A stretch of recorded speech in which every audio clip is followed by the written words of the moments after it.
The day Jianche handed me over to that sadist, I didn't cry or make a scene. When he came to retrieve me the next day, all he found was a cold corpse. He broke down laughing and crying like a madman. After all that commotion, gently placing my lifeless body into the car, they drove straight into the ocean. When my eyes opened again, I found myself back 10 years in the past, destitute and disheveled. He stared at me with eyes burning with desperate intensity, cold and detached.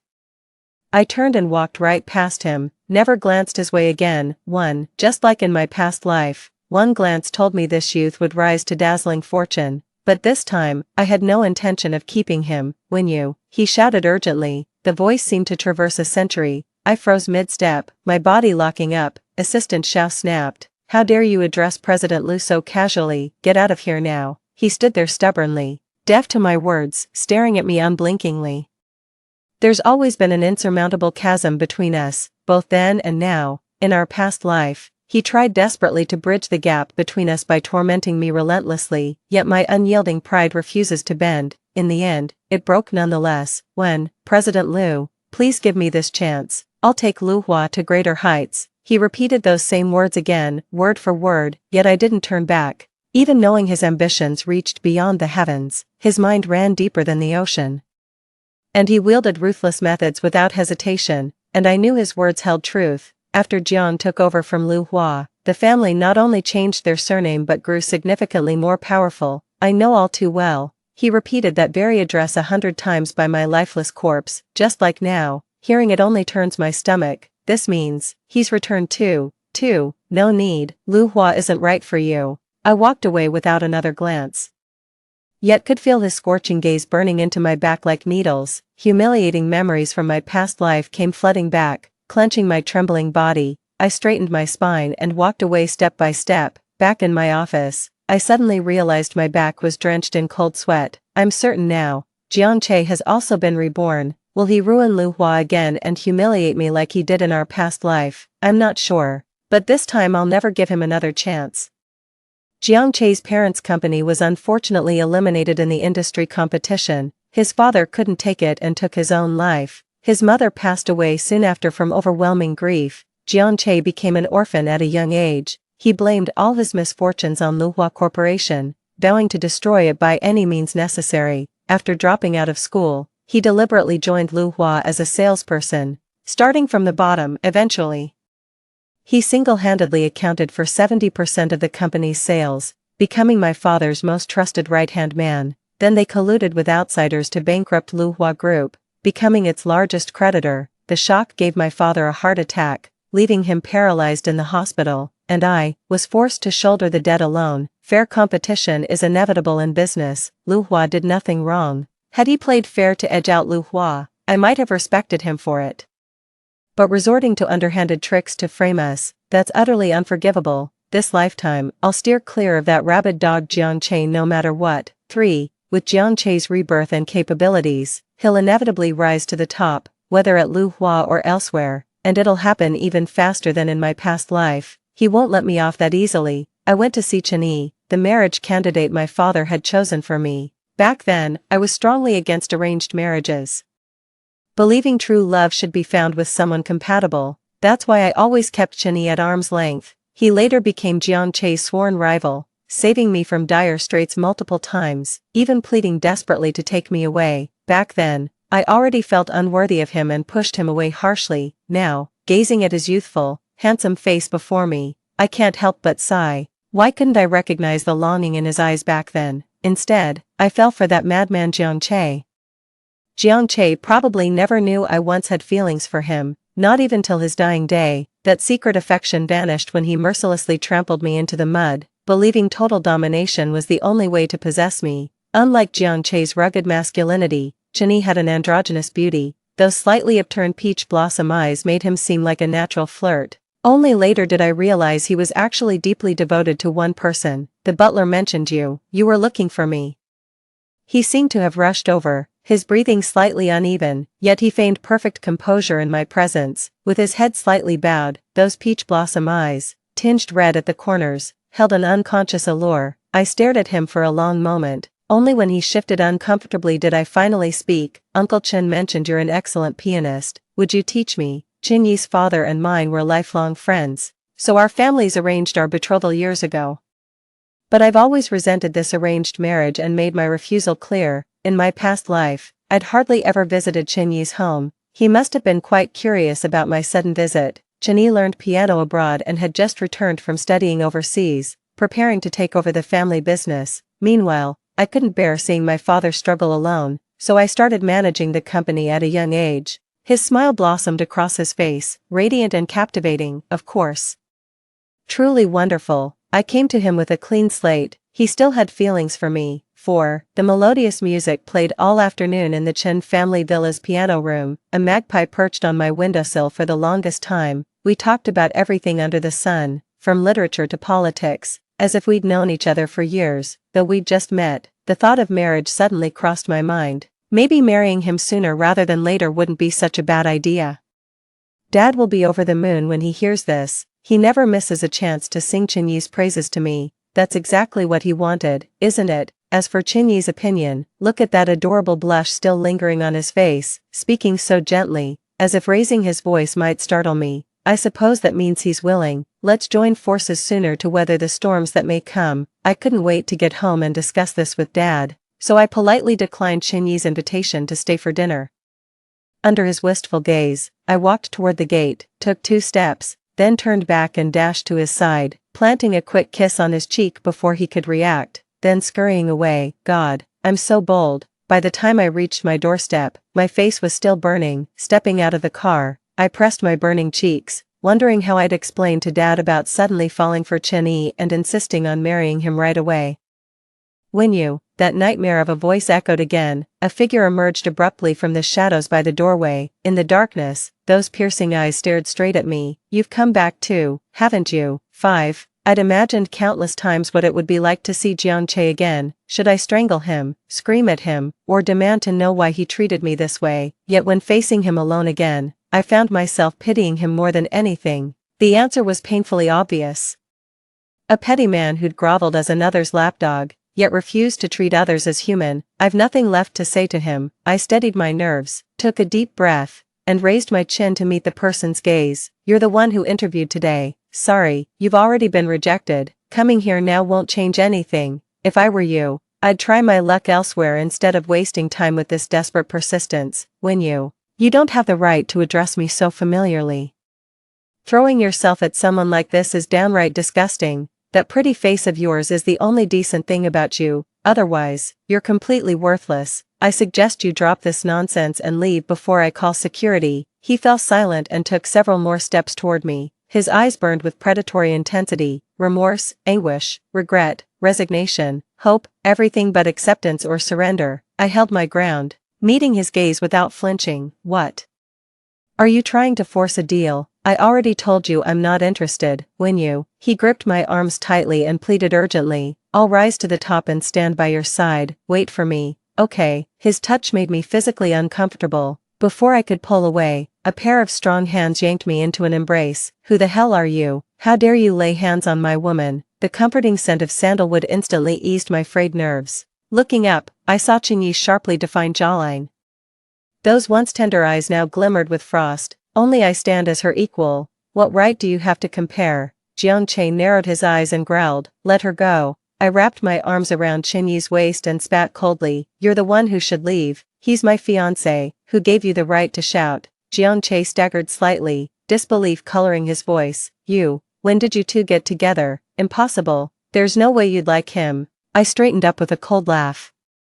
We're perfectly matched. Why shouldn't we be together? Who do you think you are? A man who can't even support himself has no right to question others. He took 2 steps back, eyes bloodshot, shaking his head in denial. No, this can't be. Then he murmured to himself, did I arrive too late? Chinyi lowered his head and shot me a look. Who's this psycho? Just some lunatic. I asked him, why did you come here? A faint blush crept across his face. I meant to see you off. But by the time I realized, you'd already left, I was worried, so I followed you. By the time I realized, that took you long enough. I smiled wryly. Who was I to talk? My face was still burning when I stepped out of the car. Jiangche watched us laughing without a care, veins bulging in his neck, his clenched fists trembling with rage until he finally snapped and charged at Chinyi. I said let her go. Cheney pushed me aside and met Jiang Che's furious charge head-on. The two men immediately coming to blows. I never expected Jiang Che to be this unhinged. Roaring with a crimson face like a wounded beast, he mercilessly swung his fists at Cheney, yet Cheney countered each blow with effortless precision, his strike swift and lethal. Jiang Che couldn't gain even a slight advantage. I urgently summoned the butler and several strong servants to restrain Jiang Che before calling the police. Dragged away by guards, he kept screaming, Wenyu, Lu Wenyu. You can't be with him, you belong to me. The butler and others exchanged bewildered glances. Where did this lunatic come from, babbling about the young mistress being his? Who the hell does he think he is? I approached Cheney, gently touching his bruised face. I'm sorry, and thank you. He grasped my hand, his eyes glistening with emotion. Don't say those words again, I can't bear to hear them. Then, I paused before whispering. Your face is swollen, it breaks my heart. 6. I remembered his plea in our past life as he knelt before my battered body. Come with me, please, this pain, it's tearing me apart. I shoved him away violently. Cheney, have you no shame? This is my choice. Who asked for your pity? Get the hell away from me. He buried his face in the crook of my neck, warm moisture seeping through as he pleaded wordlessly. My heart's breaking. I can't even breathe. Please don't do this, okay? I tilted my head back, forcing the tears to stay unshed. I'm already in hell, and I won't drag you down with me. Just go. Please, I know he's been cruel to you. Leave him. Of course he's cruel to me. He secretly imprisoned my paralyzed father. At the slightest provocation, he'd send debt collectors to torture him in shifts, filming the abuse to show me while delighting in watching me break down. He couldn't stand my pride, forcing me to entertain at drinking parties where those beasts molested me freely, all just to make me beg him. And when we returned, he'd vent his rage by tormenting me mercilessly. My body bears countless wounds, burns, lash marks, puncture wounds, bite marks, he said. Wenyu, I'll let you go if you just beg me and promise to be my dog forever. I never once bowed my head to him. Every time, he'd growl through gritted teeth, don't look at me with those eyes. Sometimes he'd beg me, please, don't look at me like that. Why do you always despise me no matter what I do? I'm supposed to be your master. He tormented me while destroying himself, descending into madness, yet all I could tell Cheney was, he treats me well. This is just our dynamic, don't you get it? You're nothing but a shameful homewrecker. I never want to see you again. That lunatic will lay hands on you. I'll take him down with me. 7. The held hand suddenly clenched tight, then relaxed, his upturned peach blossom eyes lowered. You, blow on it for me. I froze in shock, my face suddenly flushing red. Over there. Jiang Che started shouting again. Wenyu, you can't like him. Wenyu, if I don't like him, should I like a creep like you instead? Annoyed by his antics, I had the butler haul him off to the police station. As he left, he was still shouting furiously. Cheney, stay the hell away from her, you'll pay for this. How ridiculous, who does he think he is to say that? Just a rabid dog snapping at everything in sight. Cheney watched his retreating figure with a pensive expression. So he actually knows who I am. That's a complete lunatic. Steer clear if you ever see him again. His gentle demeanor hardened as he said firmly, no way, he'll hurt you. I'll keep an eye on him, though I'm a strong woman, even if I didn't want to drag him into this. My heart skipped a beat at this very moment. I had this impulsive urge to tie myself to him, seeking a safe harbor to rest my weary soul. You go home first, I'll watch you go, he said softly, gazing at me. Suddenly, my heart felt hollow. I said, come to my place, I'll put some ointment on that for you. He smiled, his amorous eyes crinkling like crescent moons. Better not, you. Uncle Lou would worry if he saw. Right. We shouldn't make Dad worry again. I turned away and walked back reluctantly. You. I turned around, he pointed to his other flushed cheek. You only kissed this side earlier. Me. 8. The relationship between the Chen and Lu families has reached new heights because of us. Dad couldn't bear to see me get married so young. So he told me to date first. This old man used to be dying for something to happen between me and Cheney, but now that I'm getting married, he's having second thoughts. We've both become key executives at the company, swamped with work every day. No matter how late it got, Cheney would always come downstairs to meet me. Life felt fulfilling and sweet, but Jiang Che's presence remained a thorn in my heart. To prevent a repeat of last time, Cheney specifically assigned me several bodyguards. But I never saw Jiang Che again after that day. He got taken to the police station that day, did a few days in custody, and came out much more subdued. Chenny mentioned he joined our rival company, Zhiyuan, Zhiyuan, his old pals. I need to rapidly expand the company until it becomes unshakable by anyone. After a long day's work, all my worries melt away the moment I lean into Chenyi's embrace. Sometimes I'd drift off to sleep in pure comfort. Chenyi would carry me inside without hesitation once I fell sound asleep. The nosy little old man pretended not to see anything. The next day, he pursed his lips and lectured me with mock seriousness. Young man, learn some moderation. He retired early, leaving the younger generation to slave away while he spent his days playing chess or golf with Chenyi's father, only occasionally checking on company affairs, living the life of leisure. His rosy, plump cheek stood in stark contrast to his gaunt appearance during his bedridden past life. Truly wonderful. Everything's fine. 9. I saw Jiang Che again at a charity auction. He's regained his commanding presence. With his skills, it was only a matter of time before he climbed back up. Just didn't expect it to happen this fast. By his side was the young mistress of Zhiyuan, Su Bingyan. He wrapped up this woman with lightning speed. Su Bingyan's possessiveness toward Jiang Che was overwhelming. His rapid rise to power owed much to this Zhiyuan heiress's backing. Jiang Che had always known how to maximize gains with minimal effort. Arm in arm with Chenyi, I entered the venue and immediately spotted Jiang Che approaching, with a practiced smile. His sharp eyes lingered on our linked arms before remarking coolly, Lu Hua and Qingyu doing charity work. Since when do corporations like yours care about human suffering? Chenyi arched an elegant brow and fired back. Charity isn't exclusive to sanctimonious hypocrites like you. When we give, we don't plaster it everywhere for clout, unlike your performative grandstanding. No wonder this guy took over Qingyu so quickly. His political maneuvering skills are top-notch.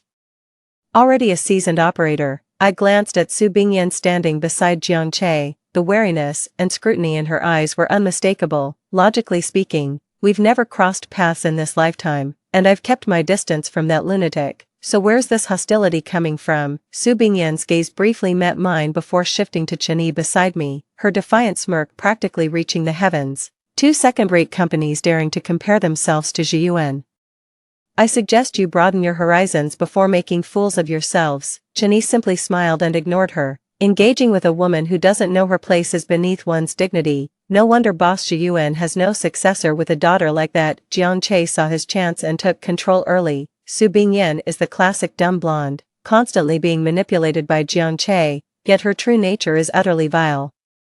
She couldn't stand me being close to Jiang Che and subjected me to relentless verbal abuse. Once when Jiang Che asked me to pour her water, she accidentally spilled it on her clothes while taking the cup. She flew into a rage on the spot, lifting her 10-centimeter stiletto heels and kicking me viciously in the abdomen. Su Bingyan put her full strength into it. The sharp pain nearly made me black out, lounging in her leather chair. Jiang Che sneered.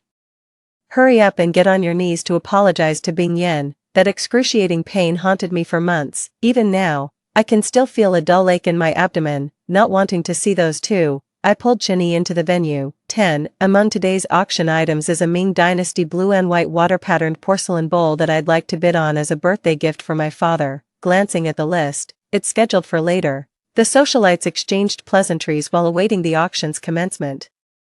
An unshakable gaze clung to my back like a persistent shadow. I knew without looking. It was Jiang Che. His stare was icy and slithering, like a venomous serpent lying in wait. Another gaze filled with seething hatred burned into me like scorching flames, threatening to reduce me to ashes. I frowned slightly. Chenyi leaned down and asked, "Are you feeling unwell?" I shook my head, murmured a few words to him, then turned toward the restroom. "I'm genuinely feeling quite unwell."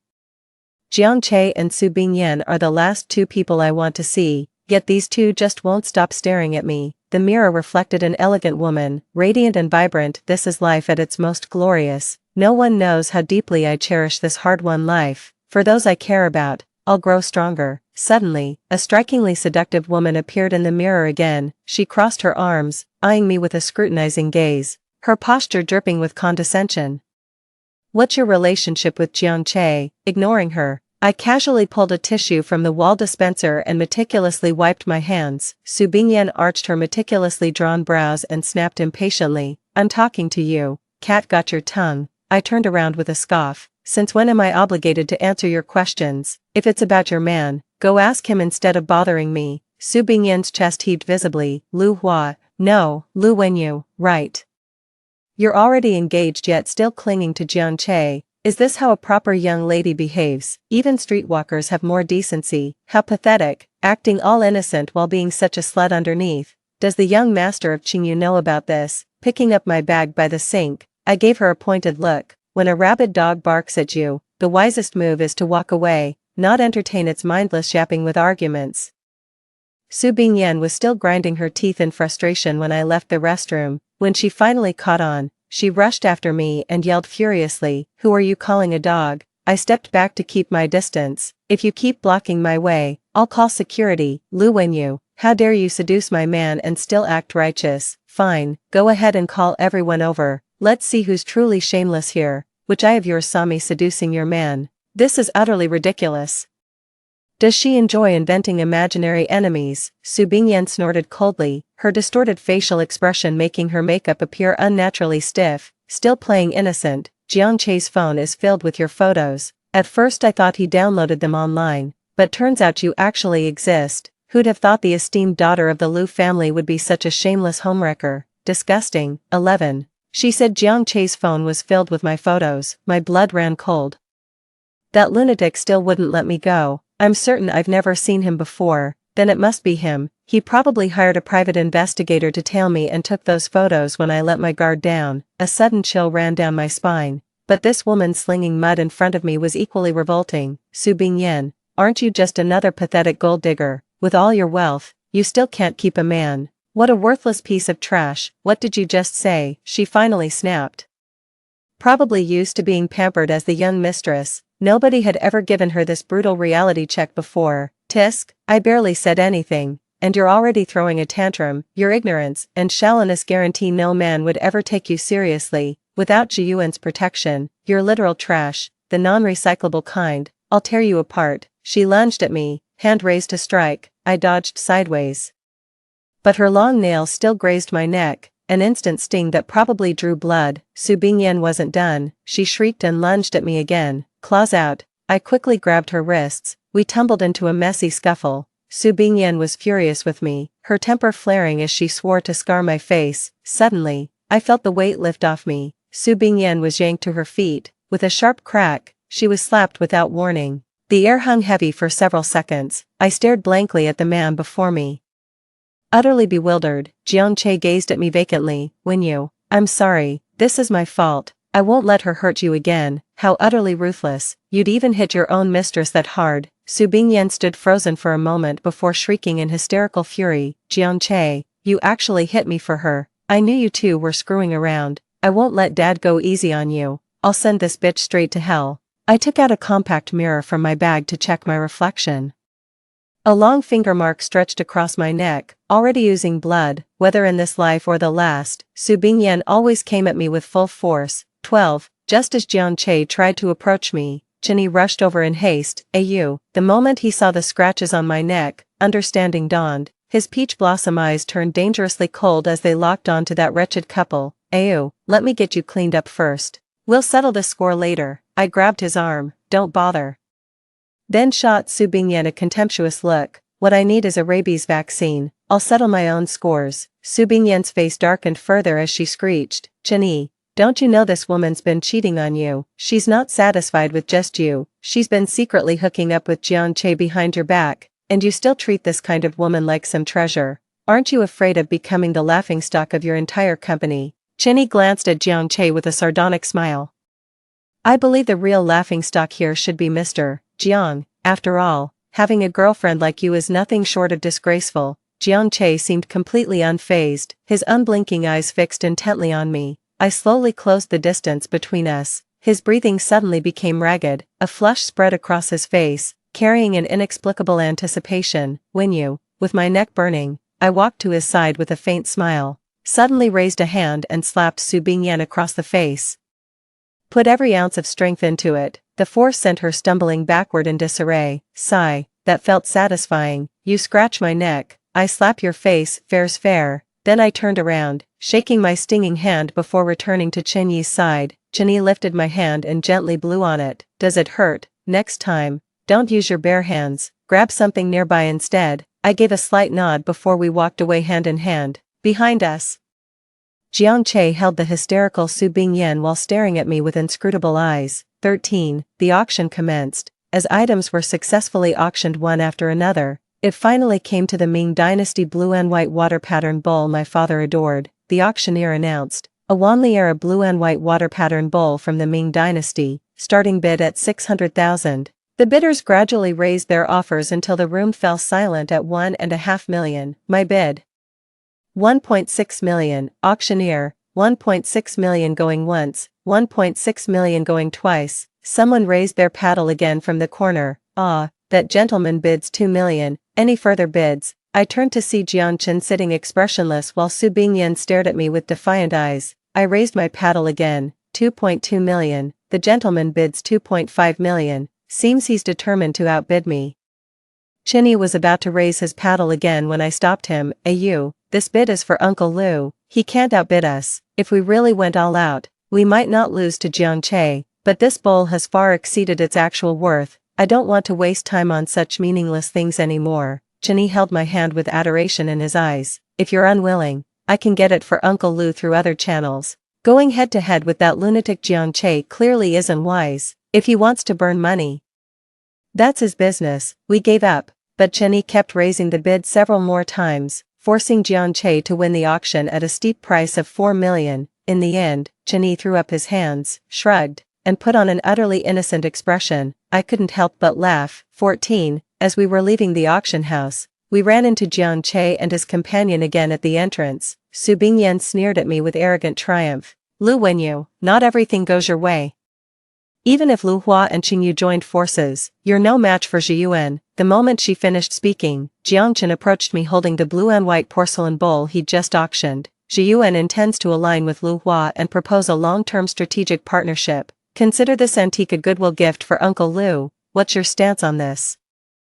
Su Bingyan's mocking smile froze into a grotesque grimace. Jiang Che, what are you doing? Have you lost your mind? Why on earth should Zhi Yuan surrender to Lu Hua? Jiang Che fixed me with an intense gaze, just like when he first came into my life in our past existence, always trying to win me over with little trinkets. He's involved in every aspect of my life, diligent at work and incredibly attentive in daily life. Whenever I feel slightly tired from work, he takes over everything, running around to handle all matters with perfect organization. The moment I cough, cold medicine appears on my desk within half an hour. When I casually mentioned I'm craving fish, an assortment of grilled fish would arrive at my office that very day. If I looked pale during my period, he'd immediately prepare brown sugar water and hand it to me. Hiking together, he could carry me all the way up the mountain without breaking a sweat, still smiling like it was nothing. He personally handles every single task, big or small, without ever complaining. He said, I genuinely enjoy doing these things. It brings me joy and fulfillment, spending time with someone like that, who wouldn't eventually fall for them. I thought he was an angel sent from heaven. Sadly, he was just a devil temporarily disguised as an angel. Once he got everything he wanted, the mask finally slipped. 15. Not acceptable, I replied coldly and turned to leave. He blocked my path. There was a pleading look in his eyes. Even if we don't collaborate, please give this to Uncle Lu. I know it's his favorite. It's my sincere gesture. Chinny stepped in front of me. She's made her refusal clear. Is the prestigious head of Zhi Yuan really going to resort to such pestering? Su Bingyan couldn't hold back either, lunging forward to snatch the auction item from Jiang Che's hands. This belongs to me. Why are you giving it to that bitch? Have you lost your damn mind? Jiang Che shot her an icy glare, and Su Bingyan immediately shut her mouth. Seems he's already got Zhi Yuan completely under his thumb. He bypassed us and shoved the item into my driver's hands. The driver stared dumbfounded at the $4 million auction piece in his hands, completely at a loss. Miss, this is. I walked over and knocked the object out of the driver's grasp. In an instant, $4 million worth of Ming Dynasty porcelain shattered to pieces. Alright, no more second thoughts, let's go.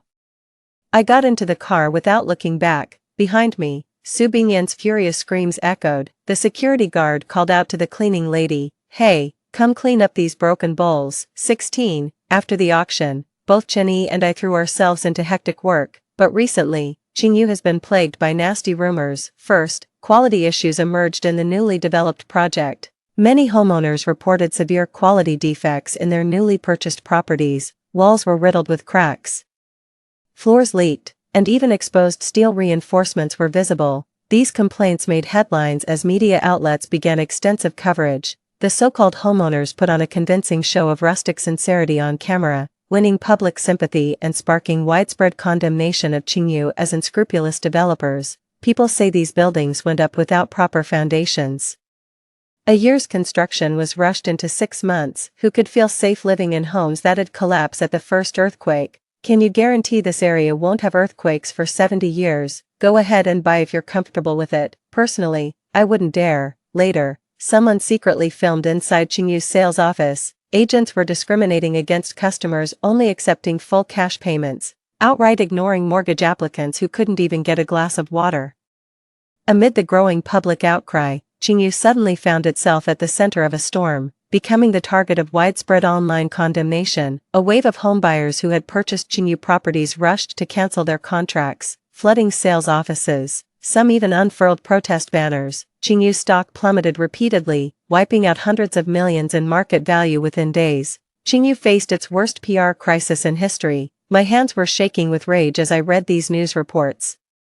This has Jiang Che's fingerprints all over it. He's shifted his focus to targeting Qinyi now. That lunatic has always played dirty. No other way he could have climbed to this position so quickly. I've dragged Qinyi down with me. I'm sorry. I buried my face in his palm. No matter what, Lu Hua stands with you through thick and thin. Qinyi stroked my hair with an air of effortless calm. I told you never to use that word again. Don't worry. Qingyu won't go down that easily. 17. Meanwhile, Zhiyuan was thriving, securing the city's most valuable land plot for 2 billion. Zhiyuan's properties are once again offering a blanket 20% discount to lure customers with competitive pricing. Their developments sell out almost instantly. Every new building gets snapped up the moment it hits the market. Jiang Che's carefully crafted man of the people smile keeps popping up on TV, earning him the title of the city's most eligible bachelor. Young, accomplished, and devastatingly handsome, he skyrocketed to become the ultimate dream husband for countless young women.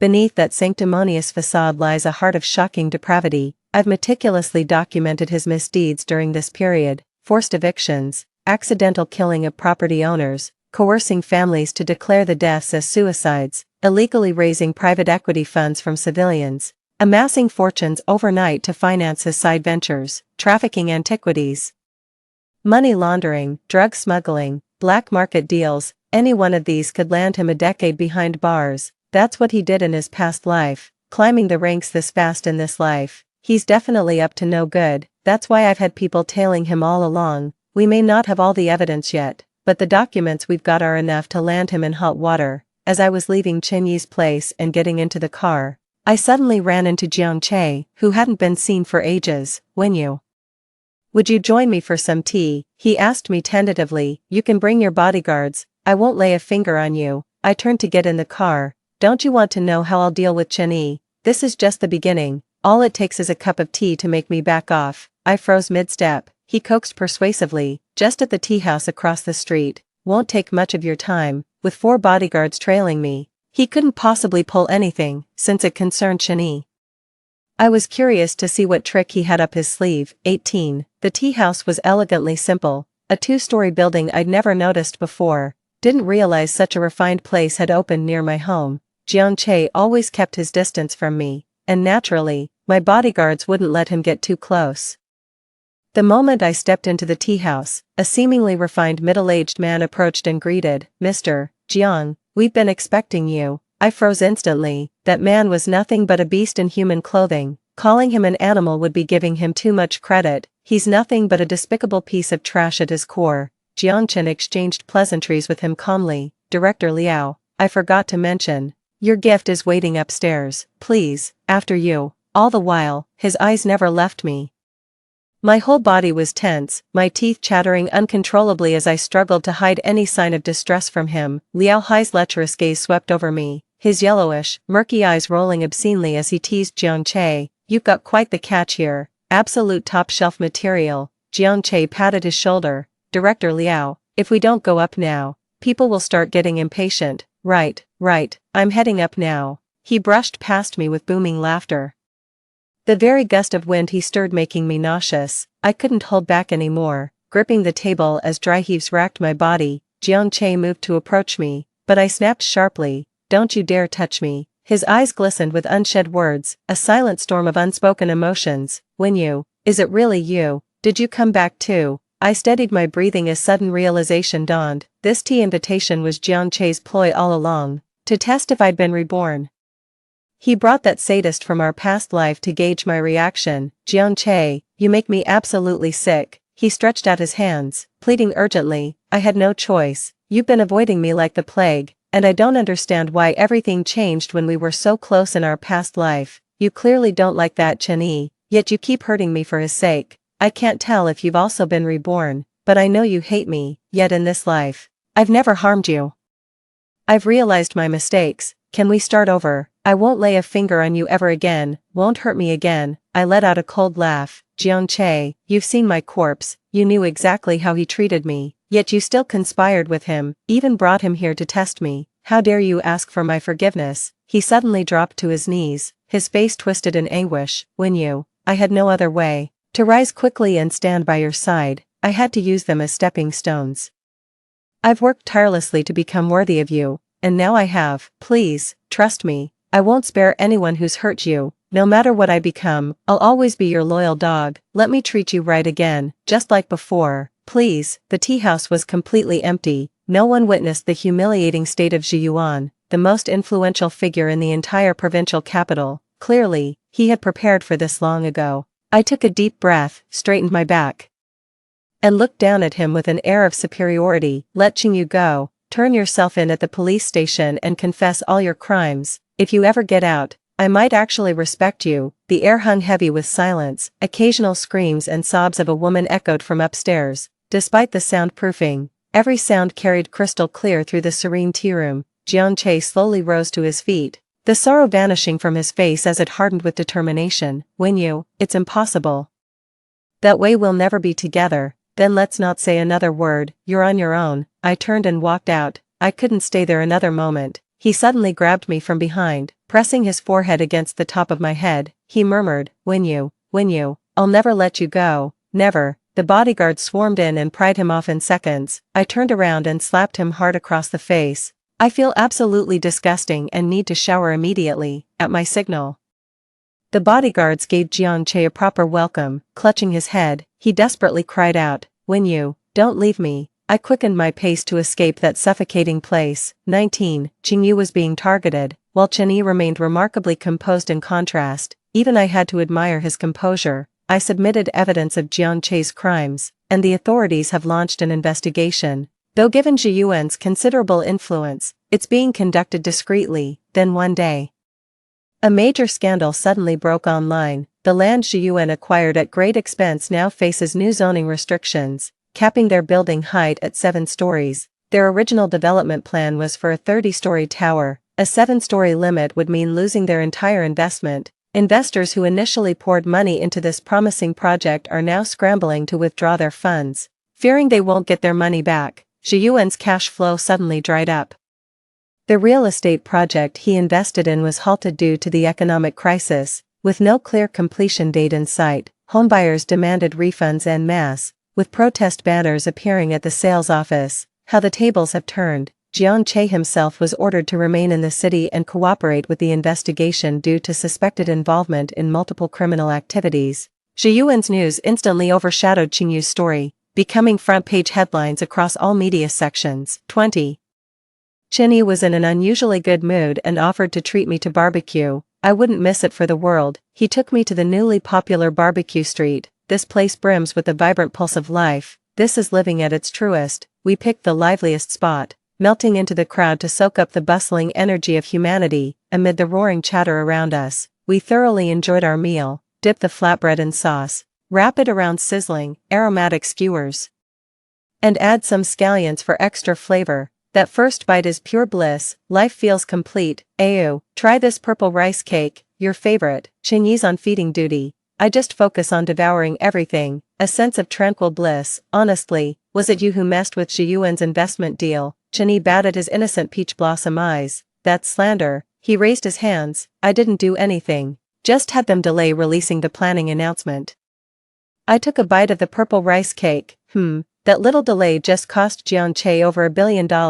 Playing dumb to outsmart others is his specialty. Chenny handed me a small cake, his slender fingers gently brushing the corner of my mouth. Don't think I don't know. You're the one behind Jiangche's investigation. I froze. How did you know? He turned away with a huff, not telling me. Then he turned back, eyes glistening as he looked at me. Don't do dangerous things like this anymore. Leave it all to me. I sighed. Don't forget, I'm the one in charge at Luhua. Not as weak as you think. Leave Luhua to me from now on. I'll handle everything. You just focus on being a shareholder. What about Qingyu? He shot me an annoyed look. Qingyu married Luhua, since someone heartless keeps avoiding the marriage talk. Let the companies merge first. Well, I lowered my head guiltily. It's all because Dad can't bear to let go. Chenny, the condensed milk in this purple rice cake smells amazing. You've got to try it. 21. With Zhiyuan's collapse no longer posing a threat to Qingyu, Chenny held a press conference to address recent negative publicity surrounding the company, representing Luhua. I attended the conference to affirm our unwavering support for Qingyu, reassuring the public with this safety net. While touching up my makeup in the restroom, someone suddenly pressed a handkerchief over my mouth from behind. I barely registered it was a woman before everything went black. After a while, a cleaning lady wheeled a trash bin out of the restroom. The assistant waiting outside merely glanced before looking away. She checked the time on her phone and remained standing there patiently waiting for me. When I woke up, my whole body felt exhausted. Darkness enveloped everything around me. Then it hit me with terrifying clarity. I'd been kidnapped. My first thought was of Jiangche. Had he finally been driven to desperate measures? With a sharp click, the chandelier flickered to life. I squinted as my eyes adjusted to the sudden brightness. Standing before me was none other than Zhiyuan's heiress, Su Bingyan. The radiant socialite from the auction had vanished. Now she stood like a pallid specter. Her state reminded me of my past self, hollow, numb, resentful, and furious. Why? She seemed to be losing her grip on reality. Why do they treat you like a jewel while treating me this way? She spoke as if to me, yet also to herself. Looks like Su Bingyan was the one who kidnapped me. Shaking off the dizziness, I asked her, why did you kidnap me? Don't you know this is illegal? Heh, illegal? Who's going to prove I did it? Her eyes were practically bulging out of their sockets. I loved him so much, gave him everything. And this is how he treats me. He was in my bed, calling out your name. Every day he stares at your photos and videos like a lovesick fool. Do you have any idea how that makes me feel? I don't even exist in his eyes. Once, I secretly deleted everything about you from his phone. He flew into a rage and beat me beyond recognition. As she spoke, she looked up at me, her face twisted with anger. I just don't get it. What makes you so much better than me? You've never even met before. How could he become so obsessed with you? I could endure his beatings, but handing me over to those powerful men to toy with, they tortured me until death would have been a mercy. I'm already broken beyond repair. I cut her off. Why didn't you call the police? Su Bingyan suddenly roared. What do you know? I love him. No matter what, I'll stay by his side, as long as you're gone. Her eyes burned with destructive madness as she suddenly broke into a sinister laugh. Ha ha ha, I'll make you suffer what I've endured. Let's see if he still fawns over you after you've been used up by men. 22. She's gone mad. The drugs left me weak and limp. I couldn't even muster the strength to crawl. All I could do was pray Chenny would notice my disappearance soon and come find me. Don't kid yourself. This is one of Zhiyuan's abandoned factory buildings. No one will ever find you here. I've got a special gift for you too. And I'll be live streaming everything to Jiangche. Let him watch you enjoy every moment. Haha. My heart sank. Jiangche's torture had completely unhinged this woman. There's nothing they wouldn't stoop to. Su Bingyan initiated a video call with Jiangche. His weary, drowsy voice came through. What is it, Wenyu? Su Bingyan, what the hell are you trying to do? You'll find out soon enough. Su Bingyan muted the audio, completely cutting off Jiangche's furious shouts. A knocking sound came from outside the door. She went to open the door with a mischievous grin. Standing outside was none other than Liao Hai. That woman, damn her. I scanned the room for anything that could serve as a weapon. Liao Hai leered at me with a lascivious grin as he casually shut the door. Su Bingyan stood nearby, phone in hand, rolling his clouded eyes. Liao Hai asked her with a wicked smirk. What, you wanna join in? Su Bingyan chuckled suggestively. I'll film it for you, spice things up a bit. Liao Hai's interest was immediately piqued. Good idea, let me grab a mask first.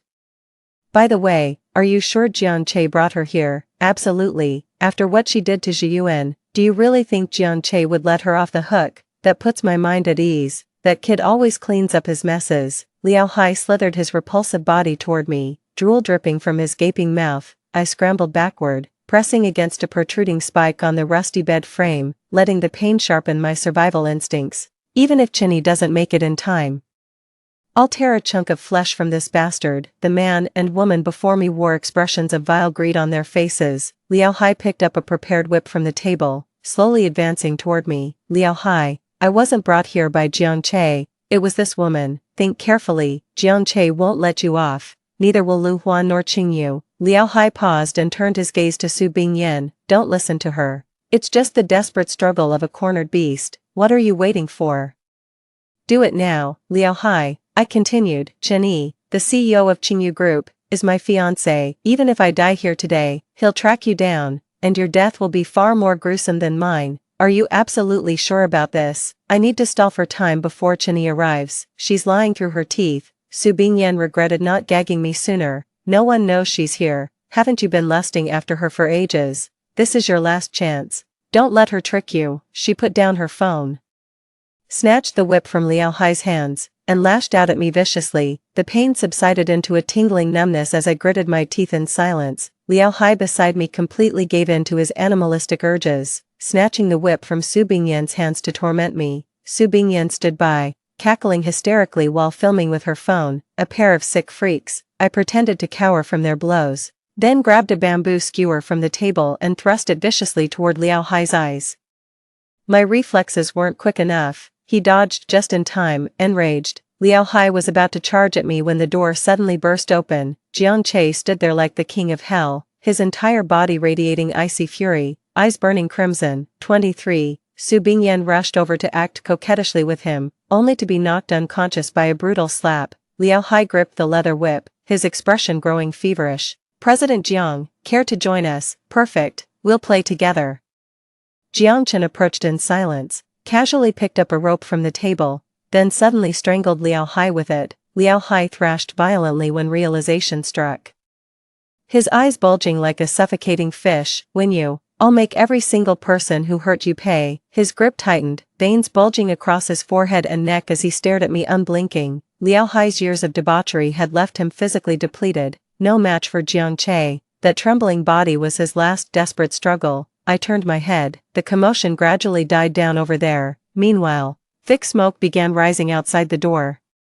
Su Bingyan had woken at some point and set the outside ablaze. The pungent smell of gasoline permeated the air. She wanted to burn us all alive. Soon, a raging fire erupted outside, mingled with Su Bingyan's hysterical screams. Die, you all deserve to die, drop dead. Jiang Chen rammed the door repeatedly to no avail. Su Bingyan had already deadbolted from outside. The only exit was a tiny window over 2 meters high, completely impossible to escape through.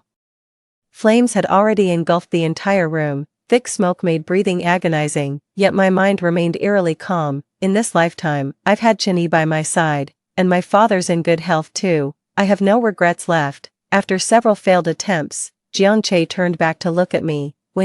If we can die together in this lifetime, I'll die content. You're content, but it's the one thing that still gets under my skin. Suddenly, he charged at me like a madman and held me in a crushing embrace. A steel roof beam came crashing down, pinning us beneath it. The acrid smell of scorched flesh wafted from above. Jiang muscles tensed, his face contorted in agony. With every ounce of strength, he wrenched the glowing steel beam away, his back seared into a mangled mess, yet I remained completely unscathed. Beyond shock, words failed me. Jiang undoubtedly loves me, but his love is utterly selfish. He never considers my feelings. He's a pitiful soul himself, too stubborn and self-centered, doomed to come to no good end. 24. The faint wail of sirens echoed outside. The entire house was on the verge of collapse. Another beam crashed down from above, pinning Jiang legs as he failed to dodge in time. Chen Yi's shouts came from outside the door. I tried to respond, but the thick smoke scorched my throat, leaving me racked with violent coughs. The door suddenly burst open from the outside as Chen Yi charged in, his clothes soaked through. Run, AU, now. The whole house is about to collapse, he shouted urgently. You, don't go. We'll die together. I understood the look in his eyes. We'll die together, and perhaps be reborn together. Jenny kicked him aside and carried me through the sea of flames. The moment we escaped, the entire roof collapsed with a thunderous crash. Jiangche couldn't wait for the firefighters any longer. Su Bingyan was dragged away in handcuffs, still screaming hysterically, "They're all dead, ha ha ha." Amidst the sea of flames, Jenny and I clung to each other desperately, surviving the ordeal. We felt overwhelming gratitude. Having you for the rest of my life is my greatest blessing. The end. Story 2. The day I received Tsinghua University's admission letter, my cousin knelt before me clutching her stomach, saying she was pregnant with my boyfriend's child and begging me to let them be together. I grinned from ear to ear. I was just worrying about how to break off the engagement with that scumbag. Isn't it great to graduate from a prestigious school, inherit the family fortune, and become a billionaire heiress? Men will only slow down my money-making speed. 1. After dying from overwork, I was reborn. The moment I opened my eyes, I met a pair of pitifully pleading eyes. My cousin Su Ro, dressed in a plain white dress, stood at my doorstep carrying a large suitcase. It was 1 month before the college entrance exam. My older cousin Su Ro, a junior in college, came to my house using the excuse that my place was closer to her school. "Ruru, why didn't you tell your uncle in advance? I would have picked you up." My dad pushed me aside, pulled Su Ro into the house, and then moved her into my room, rubbing my sore arm where my father had bumped into me. I narrowed my eyes. What did I do in my past life again? The searing memory came back easily, proud and arrogant. I refused to give up the room and had a huge fight with my father, enduring a hard slap from him. Because of this, my mother had a big argument with my father, making their already fragile relationship even more precarious. Not only that, but Su Ro then started getting flirtatious with my boyfriend Zhang Chuyang in all sorts of ways. Unwilling to let Su Ro take everything from me, I lost focus on my studies. Obsessively thinking about how to make Su Ro leave my home and stay away from my boyfriend. As a result, despite always being a top student, I underperformed and could only get into a vocational college based on my college entrance exam scores. After that, my parents divorced, and I ended up living with my father. Su Ro framed me for pushing her down the stairs, and my father kicked me out of the house. Su Ro married Zhang Chuyang, who also comes from a wealthy family. With the dowry of millions given by my father, after graduating from college, I couldn't find a suitable job and ended up working on a factory assembly line, dying from overwork. 2. Reborn. I voluntarily gave up my bedroom and moved into the attic on the 3rd floor, not because I'm afraid, but because I want to seize the opportunity of the college entrance exam. My past life experiences have taught me that only personal strength truly matters. I live alone on the 3rd floor. Enjoying perfect tranquility, I study late into the night every day. I pretended not to notice all the little interactions between Su Ro and Zhang Chuyang. Finally, the college entrance exams ended, and I scored high enough to be courted by both Tsinghua and Peking University. In the end, I chose Tsinghua. It wasn't until I received Tsinghua's admission letter that my anxious heart finally settled. I pushed open the attic window and exhaled a turbid breath. Now, it's time to settle the scores between me, Su Ro, Zhang Chuyang, and my father. 3. As I went downstairs, I happened to see Su Ro nestled in Zhang Chuyang's arms, smiling shyly. Spotting me, Zhang Chuyang abruptly pushed Su Ro away and strode toward me. "Henin, you finally came down. You've been so busy studying lately that you had no time for me. Now you have to make it up to me and keep me company." As he spoke, Zhang Chuyang reached out to grab my hand. I took a step back, creating distance between us. "But it seems like you already have someone keeping you company." I meaningfully glanced at Su Ro. After a brief moment of awkwardness, Zhang Chuyang quickly regained his composure and said with forced nonchalance, "Henin, what nonsense are you thinking? The only reason I'm close to Su Ro is because she's your cousin." The merciless words turned Su Ro's face pale, yet I curled my lips in delight. My marriage to Zhang Chuyang was an arranged alliance between wealthy families. A childhood betrothal set from infancy. That's why in my past life, I always treated Zhang Chuyang as my future husband, making it unbearable when Su Ro stole him away. In my previous life at this point in time, due to my relentless interference, Zhang Chuyang and Su Ro had already developed a deep affection for each other. But now, perhaps because I'm no longer acting as the catalyst, Zhang Chuyang is still secretly seeing Su Ro behind my back. While playing along with Zhang Chuyang's act might make Su Ro uncomfortable, it disgusts me even more. How can I quickly break off my engagement with Zhang Chuyang? As I pondered, an idea quickly came to me. I gazed lovingly at Zhang Chuyang. Since I'll have to marry you eventually anyway, why don't we just get married now? 4. Get married? Su Ro was the first to exclaim in shock. What, cousin doesn't want to? Or perhaps cousin wants to replace me and marry Chuyang? The piercing words made Su Ro's lips tremble. Unsure of what to say, Zhang Chuyang's expression also turned somewhat awkward. Clearly, he hadn't had enough of the joy from playing both sides yet, so I added fuel to the fire. Chuyang, I actually got into Tsinghua University. Auntie would be so happy if she knew. You really got into Tsinghua? Zhang Chuyang's eyes lit up. After seeing me nod, his face erupted with joy. Wait here. I'm going home right now to tell my mom.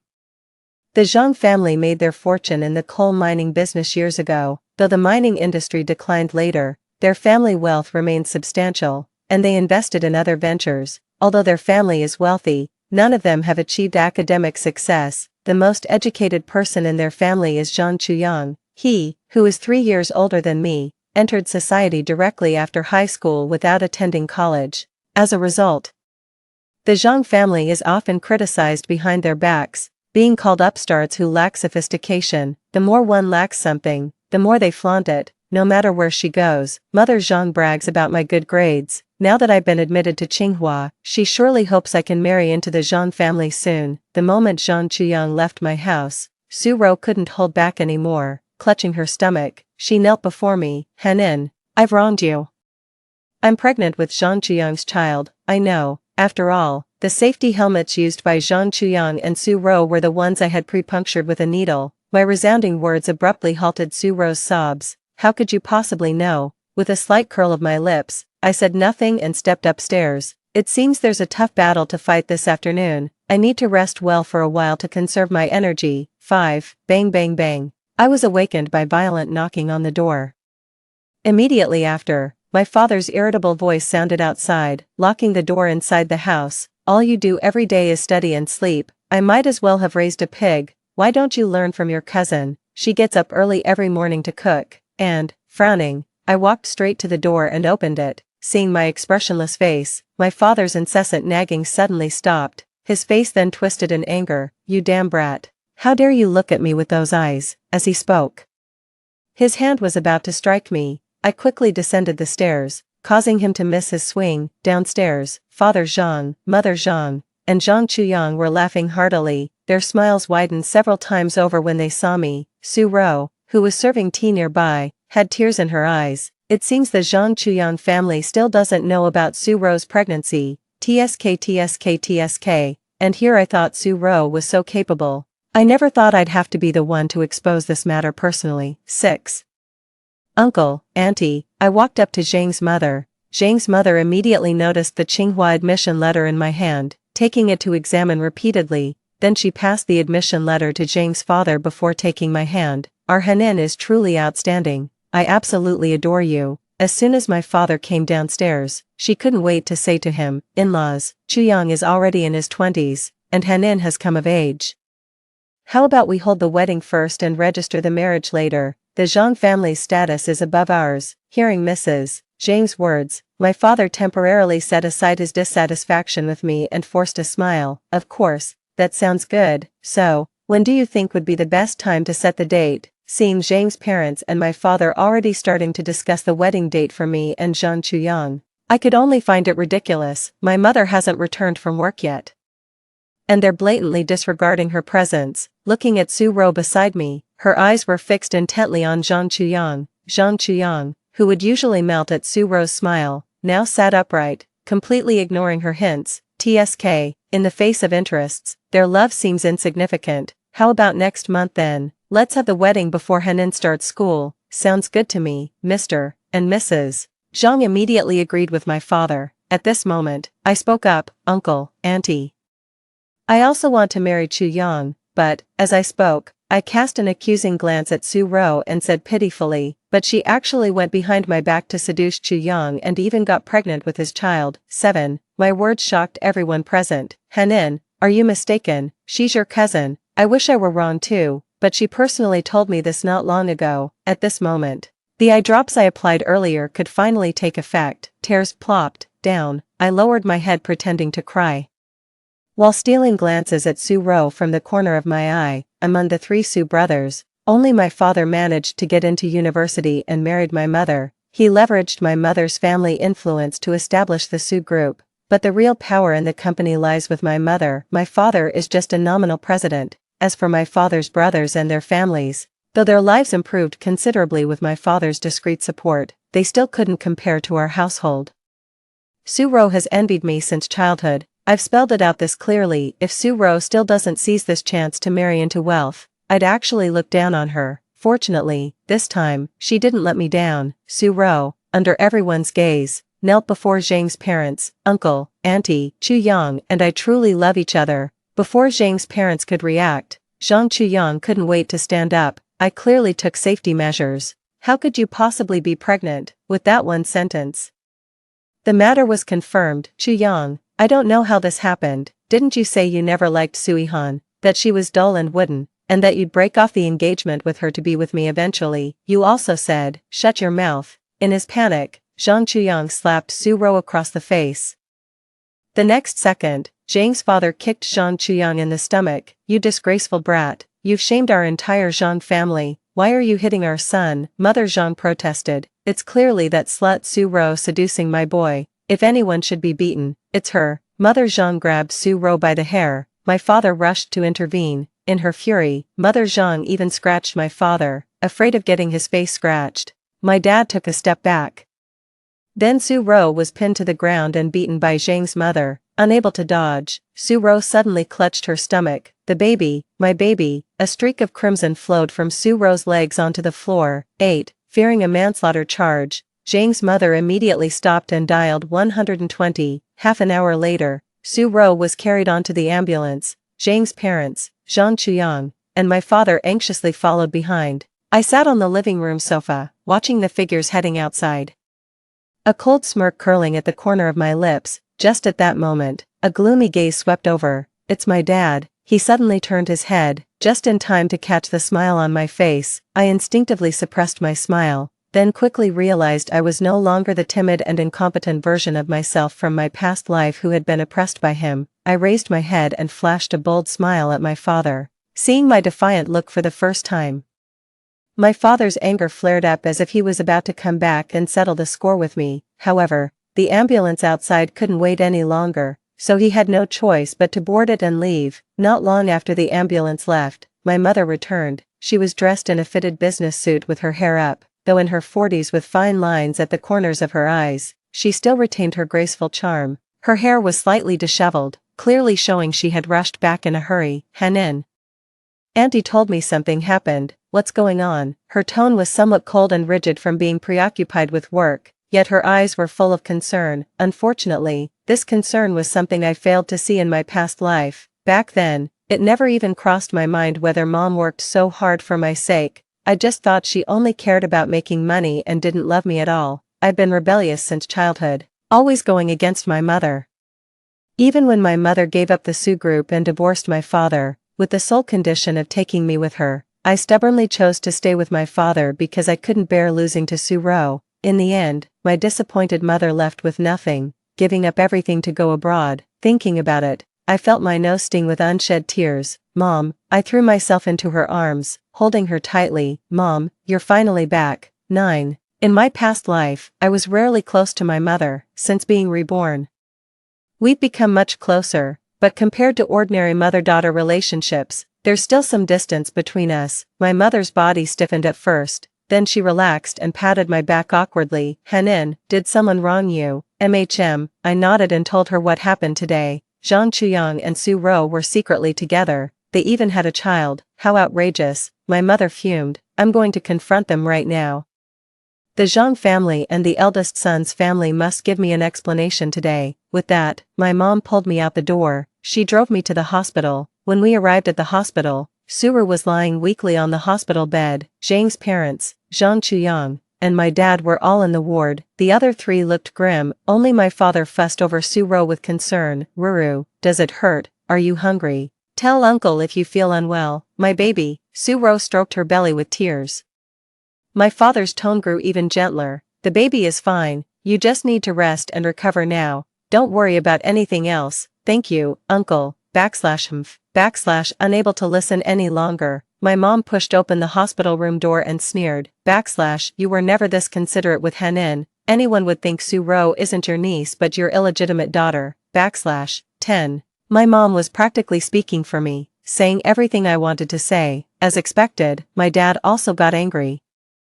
Though incompetent in his career, he always surpassed my mom in temper. Jing Yunru, what nonsense are you talking about? I've seen this side of my father many times, but this time, I caught a trace of something on his face that I'd never noticed before. Guilt. I glanced at my father, then looked at Su-ro lying on the bed. A bold idea began to form in my mind. Nonsense. Su-ro even dared to steal Hanin's fiancé. How shameless can she be? And you're still defending her. Do you even care about us?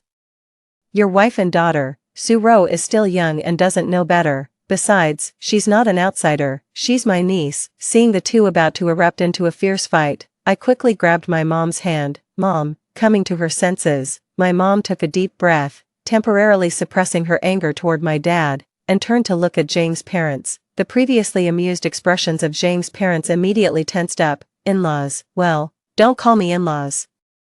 Since your son has no sense of decency, let's just call off this marriage. Before Mr. and Mrs. Zhang could respond, my father hastily stepped forward. What a waste to call it off. Why not let Ruru marry Chuyang in Ihan's place? That's absolutely not acceptable. Mrs. Zhang's eyes widened instantly. Hanin got into Tsinghua University, but what about Su-ro? She went to some no-name college and comes from the countryside. Our Zhang family would never accept such a daughter-in-law. In my opinion, Su-ro should just get rid of the baby in her belly and go back to the countryside. Let's pretend this never happened. We can't let some worthless woman ruin the harmony between our two families. Right, my dear in-laws. Mrs. Zhang looked at my mother. My mother glanced at my father's livid face. She patted my hand reassuringly and then said leisurely, this might actually work. 11. Seeing my mother relent, Mrs. Zhang heaved a huge sigh of relief. In that case, I'll have the doctor prepare the abortion procedure right away. As she spoke, Mrs. Zhang made to arrange it. Su-ro, who had been lying weakly in bed struggling to speak, suddenly jumped up and clung to Zhang Chuyang's leg. Chuyang, how could you bear to treat me like this? Woo-woo, she cried pitifully, her face wet with tears. Zhang Chuyang's face showed signs of inner struggle. Seeing this, Madame Zhang became furious. You shameless wench. Don't touch my son. As she spoke, she tried to pull Su-ro away. At this moment, two figures rushed in. How dare you bully my daughter? I'll fight you to the death. The ones who rushed in were Su-ro's parents. They had clearly just received the news and hurried over. Seeing Su-ro being bullied, they immediately pushed Zhang's mother aside and started beating her. Old Zhang also joined the fight. Su-ro's parents were accustomed to farm work and had great strength, making old Zhang and his wife no match for them. Seeing his parents howling in pain from the beating, Zhang Chuyang also charged in. The six of them tumbled into a tangled mess on the ground. I couldn't help but laugh out loud. The laughter caught my father's attention. He strode toward me angrily. Sui-han, you've gone too far. If it weren't for you, how could things have come to this? Me? What does it have to do with me? Isn't it Su-ro who's shameless? Shut the hell up. I won't. What? Could it be true like my mom said? Su-ro isn't your niece but your illegitimate daughter. As my words hung in the air, my father's face turned livid with rage. Nonsense. Today I'm going to teach you a proper lesson. With that, my father raised his hand to strike me. My mother instinctively shielded me behind her. How dare you? Why wouldn't I dare? Jing Yunru, if you stand in my way, don't think I won't hit you too. Humph. A cold, mocking young voice came from outside the hospital room. How ridiculous. This is the first time I've seen a father who can't stand to see his own daughter happy. 12. I turned around and saw a face that was both strange and familiar. The youth's features were delicate, with sharp contours and extraordinary handsomeness. The scrapes at the corner of his eye and the blood at his lips didn't mar his good looks, but rather added a touch of bewitching allure. His single eye bore obvious ferocity, brimming with menace. He is my high school classmate Qin Zhou. After graduating from high school, I lost touch with many of my classmates. The reason he seemed familiar was that, before my rebirth, I happened to meet him once. At that time, I was heading home from work as usual when two men stopped me on the street. It was Qin Zhou who appeared in the luxury car, with just a simple honk. The two men were scared off and ran away. I thanked Qin Zhou, to which he replied, no need to thank me, old classmate. Only then did I manage to dredge up the few fragmented memories I had of Qingzhou from the depths of my mind. While grateful, I also felt deeply embarrassed. My high school classmates are doing really well, while I, withdrawing my wandering thoughts, I look again at the face before me. He's not as composed now as he was before I was reborn, appearing much more youthful. But still handsome. Who do you think you are? Our family matters are none of your business, you little brat. Today I'm going to teach my own daughter a lesson. Mocked by an outsider, my extremely prideful father felt even more humiliated. He rolled up his sleeves and was about to hit me. My mother shielded me in front of her, but his slap didn't stop. He actually intended to hit my mother too. I moved to block my father's slap, but a hand beat me to it, firmly restraining his arm. It was Qingzhou. My furious father wanted to scold Qingzhou too, but his hand was held by Qingzhou and couldn't move at all. The two stood in confrontation, Qingzhou looking relaxed while my father's face turned the color of liver. Eventually, the medical staff noticed the commotion and rushed into the ward to break up the fight. My father took the opportunity to withdraw his hand and turned to look at Su Ro. I turned around to thank Qingzhou, only to find that he had already walked away. At the far end of the long corridor, his figure appeared frail. A sense of loneliness lingered. 13. Half an hour later, with the hospital staff's reassurance, the crowd present barely calmed down, except for my father, who pretended to care about Su Ro while actually staying aloof. Everyone else had tear-streaked faces, disheveled appearances, looking utterly wretched. The Zhang family held their chins high, exuding arrogance. Su Ro's parents lowered their heads, filled with anxiety.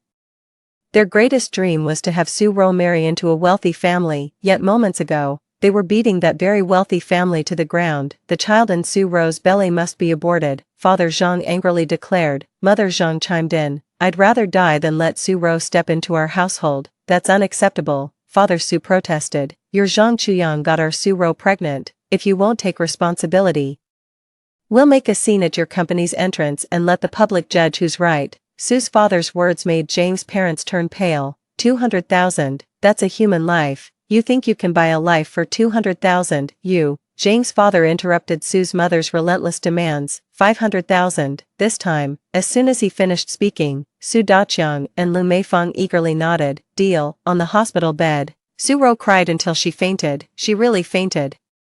Unfortunately, even after fainting, she couldn't escape her fate of going under the knife. After dealing with Su Daqiang's family, the exhausted Zhang parents turned to my mother-in-laws. Once the baby in Su Ro's belly is gone, let Chu Yang marry Han. What do you say? My mother's eyes flickered. That depends on how your Chu Yang behaves. Don't worry, if Chu Yang ever messes around again, I'll break his legs. Zhang's mother pulled Zhang Chuyang over. Zhang Chuyang absent-mindedly nodded in agreement. His eyes kept darting toward the direction where Su Ro was being pushed away. Without chatting much with Zhang's mother, my mom took me away. In the car, while driving, my mom asked me, what do you think about the marriage arrangement with Zhang Chuyang? 14. I wouldn't want that scumbag even if you paid me. The mere thought of Zhang Chuyang fills me with disgust. So repulsive it makes me physically ill. A cheating, cowardly, irresponsible man with not a single redeeming quality. I must have been blind in my past life to compete with Su Ro over a piece of trash. My words eased some of the worry between my mother's brows. So what do you want to do now? I want to break off the engagement with Zhang Chuyang. Dragging things out with Zhang Chuyang for a while might hurt him and Su Ro more deeply, but just the thought of bearing the title of Zhang Chuyang's fiancé makes me sick. Mom, if Su Ro's pregnancy is terminated, wouldn't the Zhang family just keep clinging to me? I shared my concerns with my mother. She gave me a reassuring smile. Don't worry, leave it to Mom. When we got home, my mother first called James' mother-in-laws. Has the child in Su Ro's womb been aborted yet? Not yet. The doctor said they need to wait until she wakes up to check her physical condition before performing the surgery. I think that slut Su Ro is clearly faking her faint. Exactly. What kind of decent person would seduce their own sister's boyfriend? In-laws, you mustn't soften at the critical moment. Chuyang isn't infertile. Once he marries Henin in the future, they can have 8 or 10 children. After ending the call with Zhang's mother, my mom turned to look at me. Before I could even ask, she made her stance clear. Zhang Chuyang is an only child. Back then, his parents went through great efforts to have him. Apparently, his father had some issues in that department. so Zhang's mother might not allow Suru on the operating table due to concerns about continuing the family line. My eyes lit up with realization. My mother smiled and tapped my forehead. Clever. This way, the Zhang family won't have the face to pester us anymore. And even if Suru manages to bear a child, the Zhangs will still look down on her. Hearing this, I looked at my mother with admiration in my eyes. Mom, you're amazing. My mother smiled and hugged me, gently stroking my head. No one can bully my daughter. 15. Feeling my mother's warm embrace, I couldn't stop my nose from tingling with emotion. My mother had said these same words in my past life. How had I responded back then? I said, if you really don't want me to be bullied, you should help me win Zhang Chuyang back. But Henin, Zhang Chuyang isn't worth it or not. I just like him. I was like a person possessed. My only wish was to separate Su Ro and Zhang Chuyang. Unable to dissuade me, my mother swallowed her pride and went to Zhang's parents, only to be looked down upon by them. Exactly. Even though Zhang Chuyang treated me like this, I still couldn't bring myself to let go, with a daughter like me. No wonder my mother gets looked down upon by others. Henin, what's wrong with you?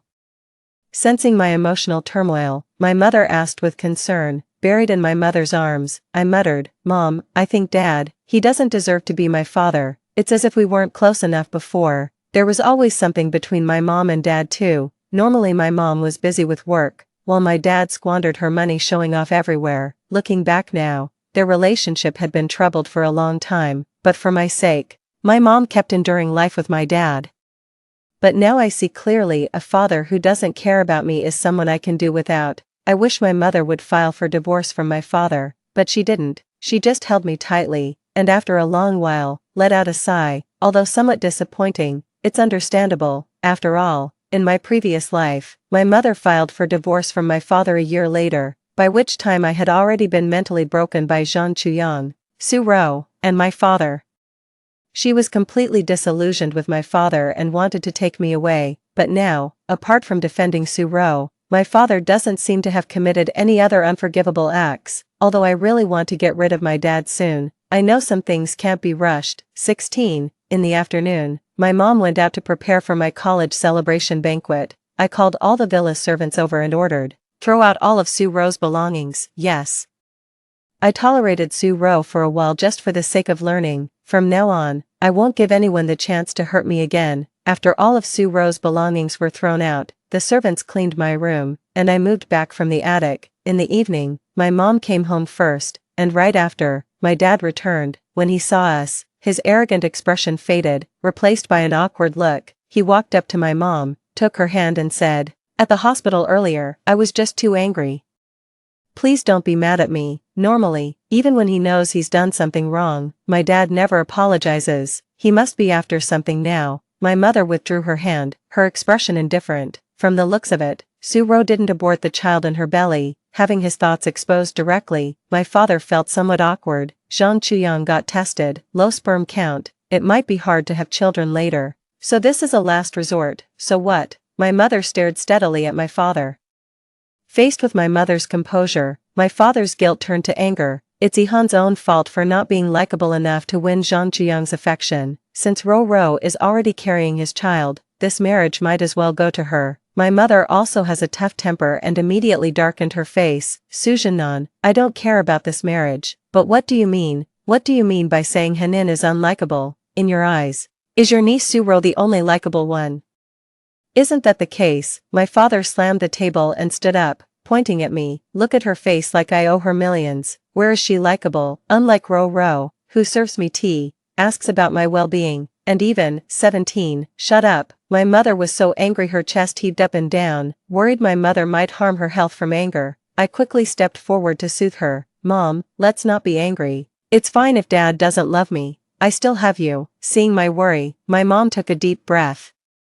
Trying hard to suppress her inner anger, ignoring Su Zhenan, she took my hand and led me upstairs. Upstairs, she looked at me and said, "Your dad She wanted to say something, but the words stuck in her throat and she couldn't get them out. I squeezed my mother's hand back. Mom, in my heart, I don't have a father. From childhood till now, my father never cared for me, never looked after me, never attended my parent-teacher meetings, never. He wasn't involved in any big or small matters of my life. He didn't even have a shred of affection for me, only disgust. But with Su Ro, It was different. Only in front of her did he act like a father. Sometimes I even feel, thinking of that suspicion in my heart, I gritted my teeth and continued, that Su-ro is actually his daughter, and I'm just an obstacle who stole his daughter's position, Henin. Startled by my words, my mother exclaimed, I can assure you. You are your father's child. As for Su-ro, your father is selfish. He's always wanted to drain me to support his two brothers, deep down, he believes he and his two brothers are the real family, treating me as an outsider. He places you in the same position as me, which is why he, rest assured, Su-ro is definitely not your father's child. If your father doesn't cherish you, I'll love you twice as much. Hearing this, I nodded and stopped dwelling on the issue, then said. So my father's idea is to have Su-ro marry Jean Chuyang. Did James' parents accept her just because she's pregnant? If that's the case, Su-ro is getting off too easily. 18, of course not. I know Mr. and Mrs. Jean too well. They're probably planning to have Su-ro secretly give birth, then raise the child as yours and Jean Chuyang's. They got your father to come back as their mediator. But how could your father bear to let his precious niece suffer such injustice? That's why he came back this time, to have me intervene and persuade James' parents to let Su-ro marry into the Jean family. I'm not that foolish. After that argument with your dad just now, he probably won't dare bring it up again. After hearing my mom's words, I couldn't help but give her a thumbs up. Mom, you're amazing. Of course, my mom said with a proud smirk, your college celebration banquet is scheduled in 3 days. I'll send you the hotel address via WeChat later. Just focus on inviting your classmates these days. Leave everything else to me. On the day of the celebration banquet, I'll publicly announce the cancellation of your engagement with Jean Chuyang. Okay, Mom. Back in my room, I still felt somewhat puzzled. My mother's abilities are even more outstanding than I imagined. She's so intelligent that she can confidently assert Su-ro wasn't born to my father. Could it be that I was truly mistaken about this point? Shaking my head, I temporarily pushed this question to the back of my mind. I took out my phone and sent invitations for the college celebration banquet to several close friends. When reaching the last invitation, I thought of Chin-jo. He was my classmate, but during high school, I had very few impressions of him, from what I remember.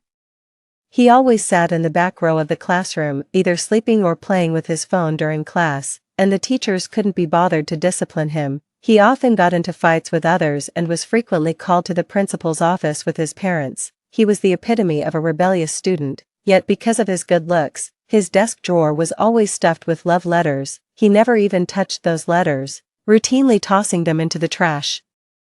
Our interactions were pitifully few, yet across lifetimes, he helped me twice. After wrestling with it for a moment, I still sent Chin-jo a message. Since I wasn't very familiar with him, my tone was relatively polite. My college celebration banquet is in 3 days. Would you be available? Unexpectedly, the reply came quickly, just a simple word, okay. 19. Several close friends, regardless of how well they did in exams, are all having their college celebration banquets these days. That day, as I was neatly dressed and ready to go out, my father sitting on the sofa gave me a once-over, his eyes sharpening. Ihan, what do you want? My tone was cold, frowning with displeasure. My father spoke up. Your cousin is still lying in the hospital recovering. How can you still have the mind to go out and have fun? By your logic, since cousin is still lying sick in bed, how come you have the leisure to drink tea at home? Seems to me you should be by her side in the hospital every single minute. My blunt retort made my father's expression darken. I stayed up late last night, so I can't keep my eyes open today. Oh, I was in a hurry to leave and couldn't be bothered to waste more words on him. As I reached the door, my father's voice came again. Remember to find time to visit your cousin. Probably asking me to visit Su-ro was just an excuse. The real intention was to have her lecture me.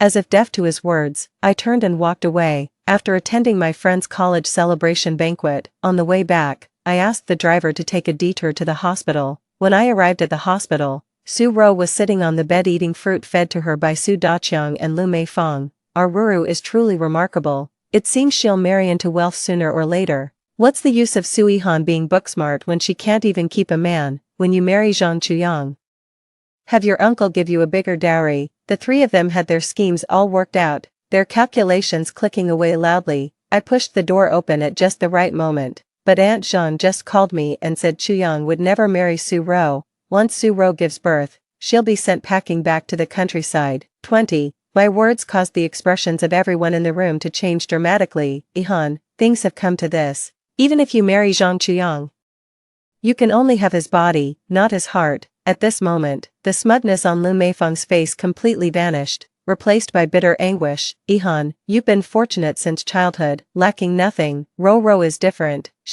Could you please not compete with her for Chuyang? As Lu Meifeng spoke, Su Ro was already in tears. Han Yen, for the sake of me being your elder sister, could you please let me go? Su Daqiang's attitude remained firm. Ihan, even if you refuse to break off the engagement with Chuyang, your father will find a way to make Sura marry him instead. If you don't let go now, you'll only be humiliating yourself when the time comes. The three of them worked in perfect coordination, using both carrot and stick. If this were the kind and weak-willed me from my past life, I probably would have blamed myself already. But, what do you mean by let you off? It was Su Ro who shamelessly seduced my fiancé and got pregnant with his child. I must have been cursed for 8 lifetimes to be involved with people like you. Listen here, Su Ro, no matter what tricks you pull, I won't cancel my engagement to Zhang Chuyang. Go ahead and have the baby. When the time comes, your child will call me mom, while you'll forever remain in the shadows, at most hearing your child call you auntie. Hearing this, everyone in the room was left speechless with anger. Bang, the meal delivery auntie who just walked in accidentally broke a bowl at that moment. I'm so sorry, it's my clumsy hands. She flusteredly tried to pick up the broken ceramic pieces from the floor and accidentally cut her hand. Unable to watch any longer, I stepped forward. Let me handle this. I crouched down to help her pick up the broken bowl pieces. After gathering them, I stood up, ready to throw these into the trash bin. As I raised my eyes, my gaze inadvertently fell upon the face of the meal delivery auntie, and I couldn't look away. Similar, she looked so much like Su Ro. 21. The conjecture I had previously suppressed resurfaced once again. Noticing me staring at her face, the meal delivery aunt quickly lowered her head and said to me, "Thank you, it's nothing." I comfortingly patted her shoulder and casually plucked a strand of hair from her head. Just as I stepped out of the ward door, I saw Zhang Chuyang. His expression was extremely excited. Henin, that's wonderful. You don't mind Su Ro giving birth to my child and are even willing to be the child's real mother. Don't worry, I'll definitely treat you well from now on. As he spoke, his eyes were filled with deep affection as he looked at me. It seems he overheard what I just said in the hospital room. I almost want to puke. In my past life, how blind must I have been to feel resentful that Su Ro stole such a worthless thing? What about Su Ro then? I deliberately raised my voice. Just give her some money after she gives birth to the child, Zhang Chuyang said with complete indifference. Indoors, as Zhang Chuyang's words were spoken, another wave of exclamations arose. Su Ro fainted again. As for whether it's real or fake fainting, I don't care. I looked at Zhang Chuyang expressionlessly. What I said earlier was just to deliberately provoke Su Rong.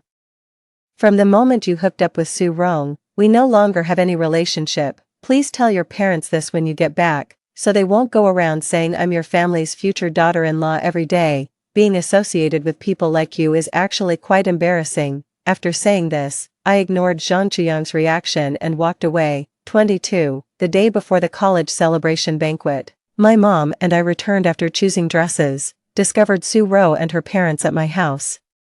The family of 3 lay on the sofa, munching melon seeds while watching TV. The villa was littered with melon seed shells and spilled tea, utterly chaotic. What are you doing here? I stared at them. Su Daqiang leaned further back into the sofa. What kind of talk is that, Ihan? We're family. Ruru just got out of the hospital and shouldn't be inconvenienced. If she doesn't stay here, where else would she stay? At that moment, a servant came downstairs carrying some belongings.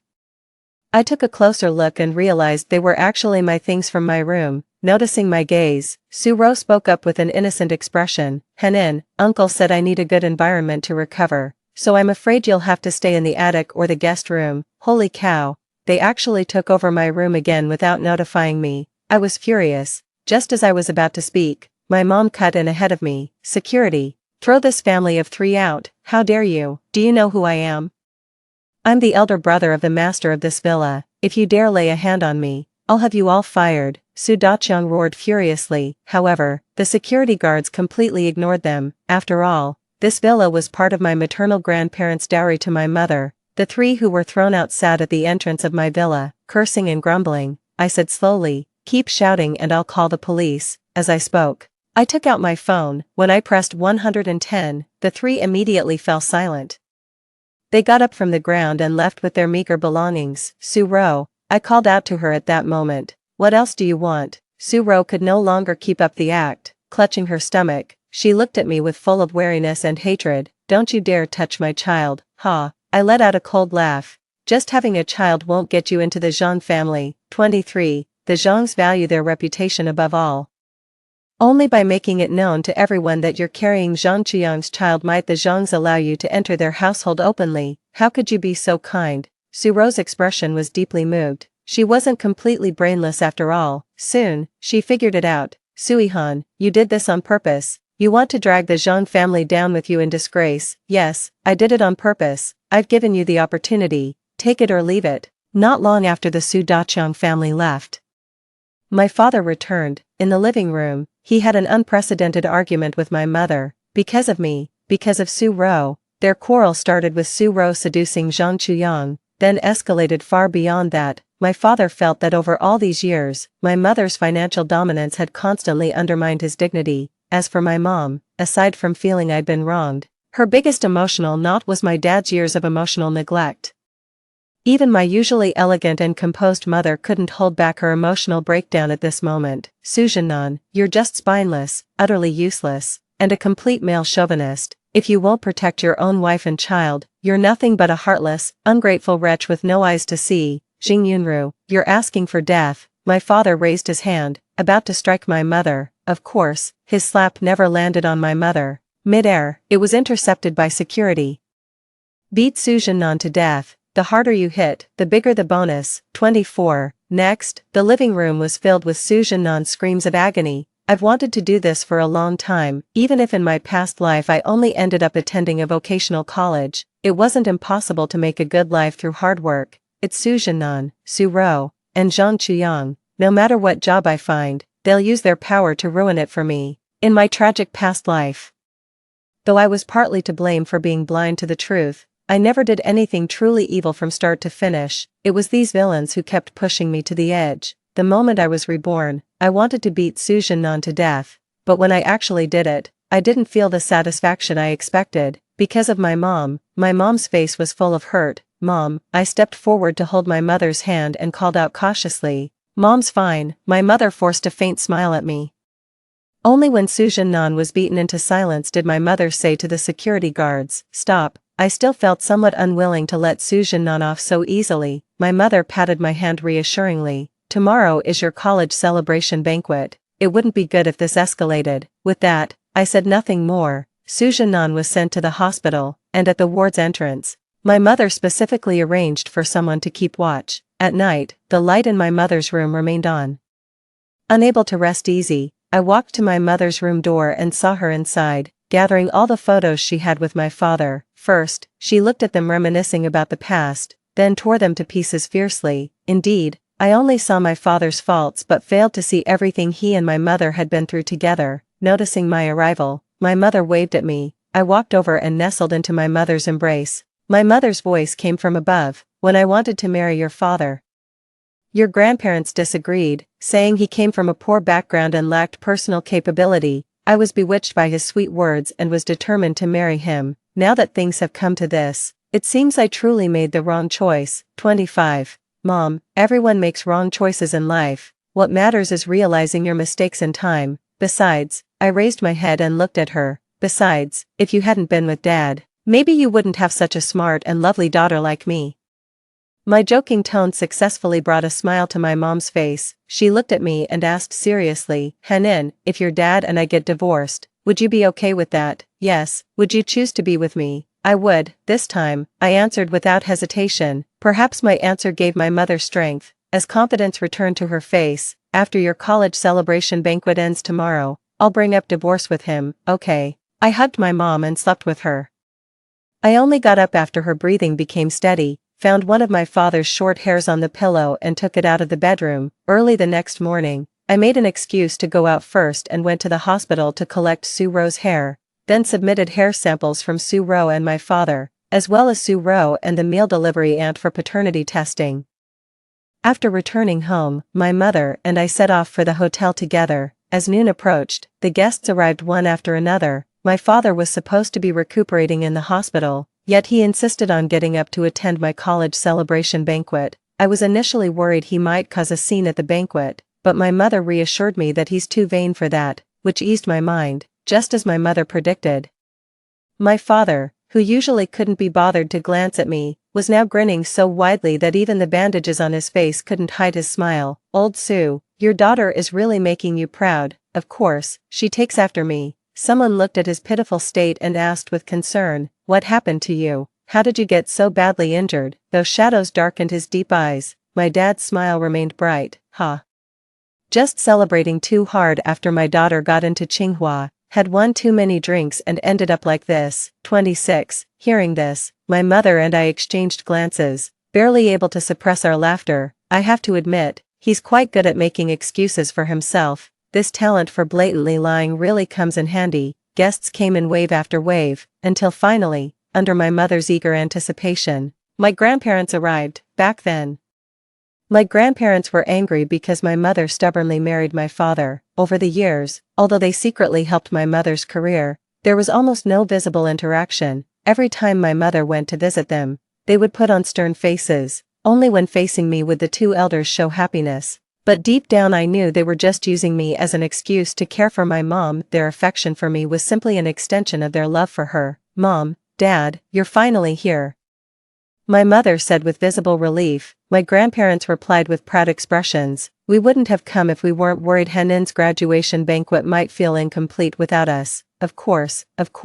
let me show you inside." My mother went to help my maternal grandparents. All my classmates came, the Zhang family came, and Su Ro's whole family came too. As noon approached, almost all the guests had arrived, but I still couldn't see Qingzhou anywhere.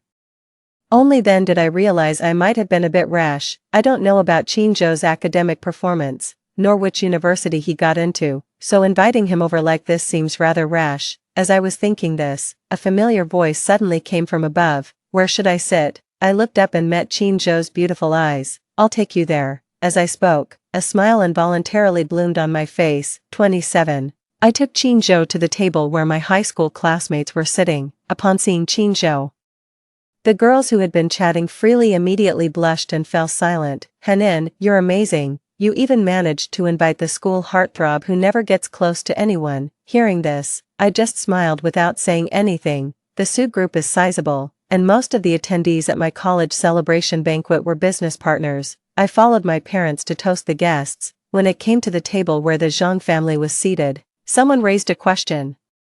"Why are our in-laws sitting with us?" My mother smiled and explained, "Here's the thing, Henin and Chuyang's engagement has been called off. Their betrothal was just a casual remark made years ago, never meant to be taken seriously." Everyone present was sharp-witted, so no one pressed further. Instead, it was Zhang's parents who became displeased. However, they restrained themselves and didn't voice their stance. My mother wanted to spare the Zhang family some dignity, but I didn't.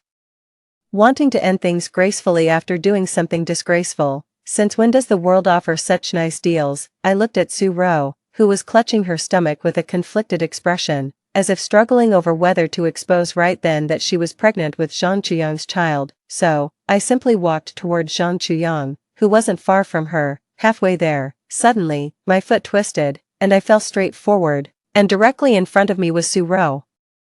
Just as I was about to crash into Su Ro, a sudden force pulled at my waist. It was Qingzhou. He had caught me by the waist. "Thank you," I said to him as I straightened up in Qingzhou's arms. The terrified Su Ro exploded, clutching her stomach as she stood up from the chair. She pointed at me and accused, "Sui-han, you did this on purpose. You can't stand that I'm carrying Chu Yang's child and tried to make me lose the baby." 28. Su Ro's words caused an uproar in the room. The crowd instantly understood the reason I broke off my engagement with Zhang Chuyang was because he had an affair with my cousin, and they even had a child together. Everyone present cared about their reputation, and many looked at the Zhang family with undisguised contempt. The Zhang parents valued face most of all. Mrs. Zhang immediately denied. "Su Ro, how dare you spout such nonsense? Our Chuyang isn't someone you can just seduce as you please, with things having come to this." Su Ro decided to abandon all restraint. "Auntie, whether the child in my belly is Chuyang's or not, you know the truth." If you insist on denying it, we can always do a paternity test after the baby is born, you shameless slut, I'll tear your mouth apart. Just as the Zhang family and Su Daqiang's family were about to start fighting again, my mom directly had security kick both families out. The scene became quiet once more. The crowd's gazes toward me held more sympathy, of course. My dad was the exception among these people. His face turned livid, with a look in his eyes as if he wanted to devour me. As soon as we got home after the college celebration banquet, my dad exploded. How could you two be so vicious? Ruru is already pitiful enough, pregnant with Zhang Qiang's child yet not accepted by the Zhang family. Must you drive her to death? But doesn't she deserve this punishment, Sui-han? Don't think I don't dare to teach you a lesson. My father strode toward me. The security guards blocked my path, surrounding me tightly. If you don't want to end up hospitalized again, go ahead and try something. 29. I knew you were no good, you. Enough. My mother couldn't take it anymore and interrupted my father. Su Zhennan, let's get a divorce. Divorce, Jing Yunru. Are you joking? My father's tone was full of shock and disdain. Clearly, in his mind, no matter how he treated my mother and me, she would never divorce him. Yes, divorce.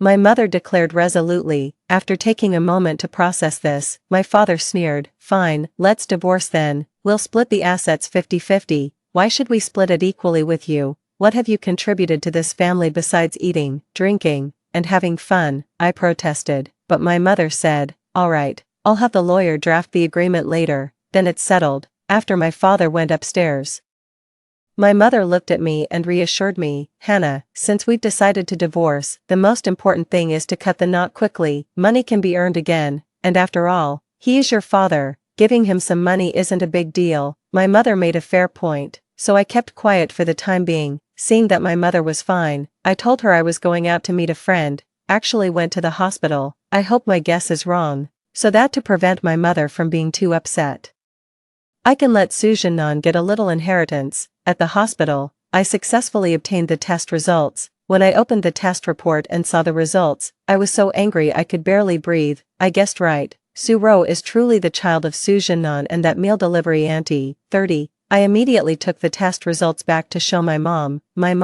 who was originally grieving over their decades-long marriage, became completely consumed by rage upon discovering that the child my father had through his affair was 3 years older than me. Truly my mother, even when angry, she didn't let rage consume her reason. She called my grandparents, and told them about the situation. My grandparents came with my 3 uncles. My father, who was taking a nap, was dragged off the bed and beaten severely by my 3 uncles, already injured. He was beaten to within an inch of his life.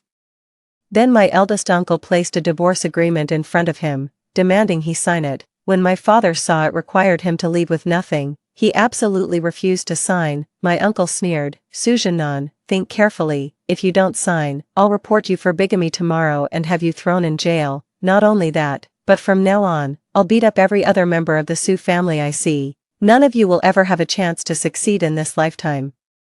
Realizing that Su Ro's secret had been exposed, my father signed the document with a look of utter defeat. At that moment, my parents' divorce was finalized. From now on, he's no longer my father. Su Zhennan was thrown out of the villa like trash. I'm so angry. If it weren't for considering Henin, I would have made sure he went to jail. The uncles were furious. My mother had no time to grieve, turning instead to comfort my grandparents and uncles. In the end, my grandparents and uncles, out of concern for my mother and me, insisted on taking us in to stay for a while. At my grandparents' house, I felt a warmth I had never experienced before, so warm that I never wanted to go back. My mom also thought the villa was unlucky, so she sold it below market price. There was still over a month before Tsinghua's semester started. My mom asked me, what are your plans next? Mom, I want to do an internship at a company. After dealing with the trash, making money is what really matters.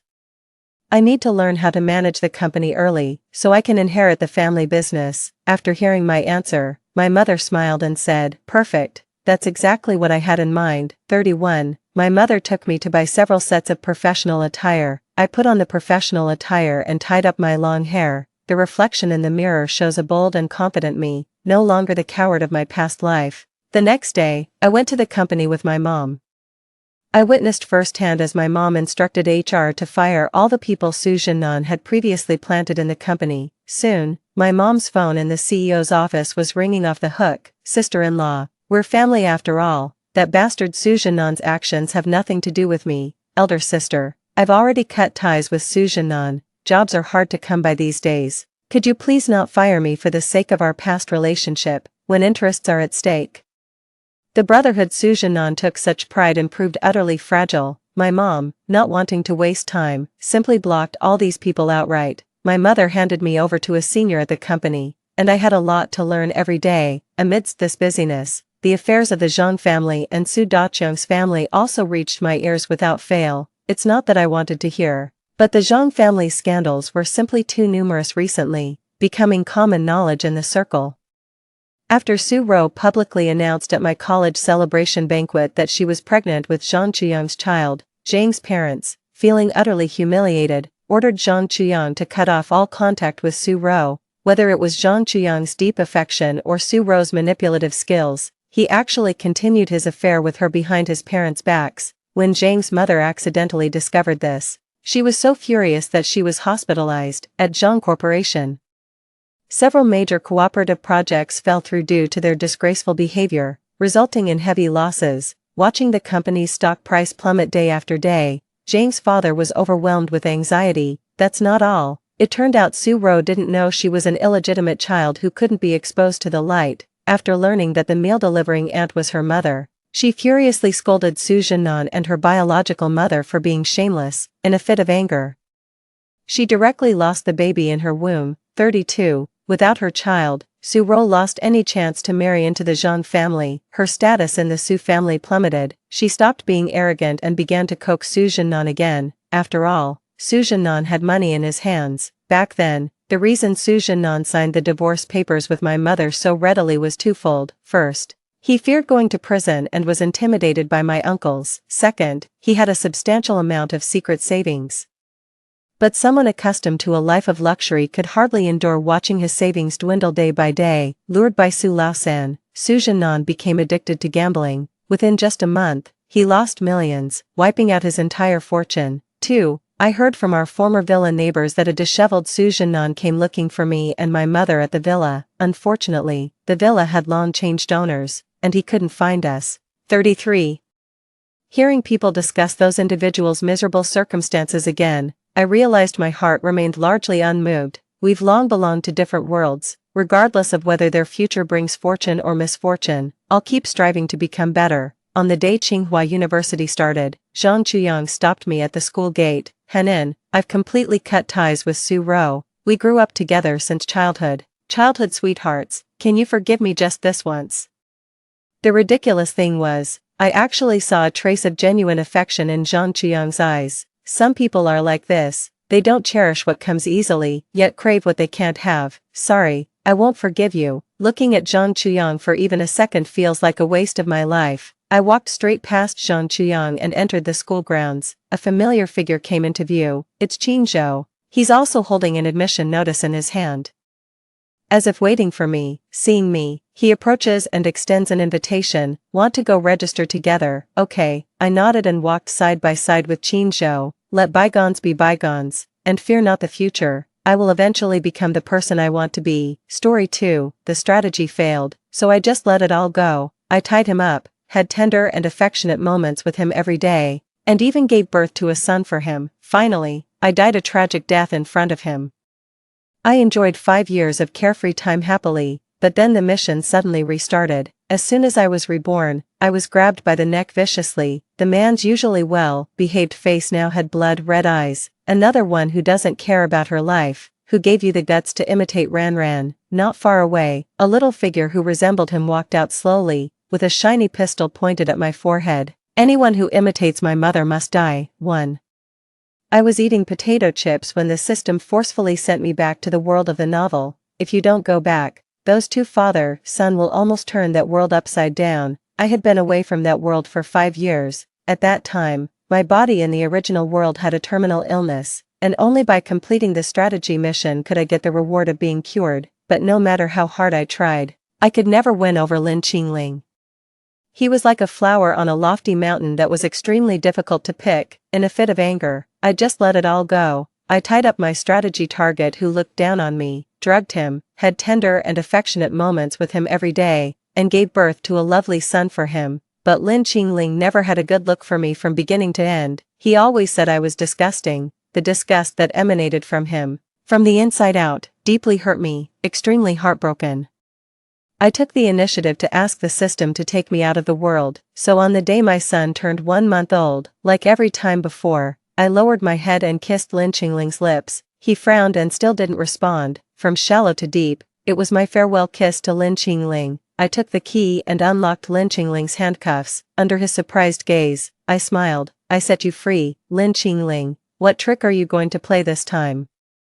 Lin Qingling looked at me with eyes full of annoyance. He hated me so much, my heart ached for a moment. To say I wasn't sad would be a lie, although I forcefully tied Lin Qingling home, after a year of living together day and night, with tender and affectionate moments every day, and my such dedication. Even if there was no love, there should be some habit, right? No tricks. I just suddenly realized the fact that you won't like me.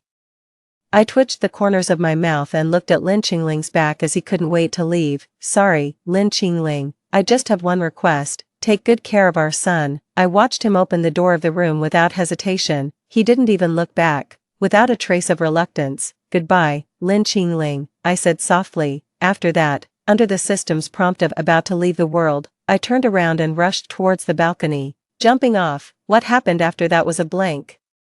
I only knew that when I opened my eyes, I had already returned to my own world, thinking that I would die someday anyway. I simply enjoyed life. The 3-month deadline for death, because of my good attitude, was actually extended by me for 5 years. The doctor said it was a miracle. I didn't understand what the system meant. What did it mean that the father-son would turn the world upside down? In my impression, Lin Qingling had a steady personality, rarely smiled, and was even more successful in his studies, winning scholarships and national awards with ease. My son, if brought up by him, would surely grow up to be upright. That's what I thought, so I made up my mind to let the system take me out of the world. But before I could think too much, I was grabbed by the neck viciously by a hand with distinct knuckles. That well-behaved and handsome face that I hadn't seen for 5 years appeared in front of me again without any mental preparation. The man's eyes were blood red, filled with rolling hatred. Another one who doesn't care about her life, who gave you the guts to imitate Ran. I couldn't catch my breath for a while and desperately beat the hand that was choking my breath. I spoke out of breath. Lin Qingling, I am Qin Ran. The force on my neck loosened slightly. Lin Qingling was visibly astonished. The door of the room not far away was opened. A child who resembled him walked out slowly, with a cold face. He steadily pointed a shiny pistol at my forehead. His words were terrifying, not what a child could say. Anyone who imitates my mother must die, too. Judging from the appearance of this child, I recognized him almost immediately. This was my son. At that time, because Lin Qingling couldn't accept him, I didn't name him. I didn't expect him to have grown so tall now. Lin Qingling's hand completely let go at this moment. I slid down from the wall, continuously stroking my throat, inhaling and coughing crazily. You're really trying to kill me, Lin Qingling. It's been 5 years. Why do you still hate me so much? He obviously hadn't reacted yet and just looked at me warily. The big one and the small one each occupied one side at this moment, and even their defensive expressions were exactly the same. Although I was coughing with tears in my eyes, I still beckoned to my son with full of collagen face. I haven't seen you for 5 years. Come here quickly, son, and let mom give you a hug. He held the pistol, moved forward 2 steps like a little adult, and then quickly stopped. The child said coldly, Dad said that mom died not long after I was born. There's only one mom. All you women, just because you look like my mom, you want to be my mom. It's a pipe dream. I'm going to kill all you bad women. I shivered because of his words. Subconsciously, I looked up and frowned at Lin Qingling, who was standing aside and silent. I asked you to take good care of our son, and this is how you teach him, Lin Qingling. You actually taught him to kill. Are you crazy? You can hate me, but you can't hate our son. Lin Qingling still just looked at me. The bloodshot eyes in his eyes were fully stretched, looking very terrifying. He moved his lips. His lowered head actually looked a bit pitiful. I clicked my tongue. I tried to stand up straight and reach for my son's hand, but was stopped by Lin Qingling. He grabbed my wrist. his lips trembling. That look seemed to have passed through thousands of years and landed on me. He used too much force, and I felt a bit of pain and wanted to withdraw my hand. Qin Ran, I paused. That voice was low and hoarse, as if with a faint plea. After a long while, I finally heard him speak. It seemed to be choked with sobs, and he asked uncertainly, "Is it really you who came back? Don't lie to me anymore. Please." 3. Logically speaking, Lin Qingling didn't like me. Even if I died in front of him, he wouldn't be the least bit moved. But now, looking at the handcuffs on my wrists and ankles, although the insides of the handcuffs were wrapped with sponge to avoid hurting me, I still fell into deep thought. Could it be that Lin Qingling's personality has become abnormal after being tied up by me? The door made a click sound. Lin Qingling walked in with a plate. He was still as handsome as ever.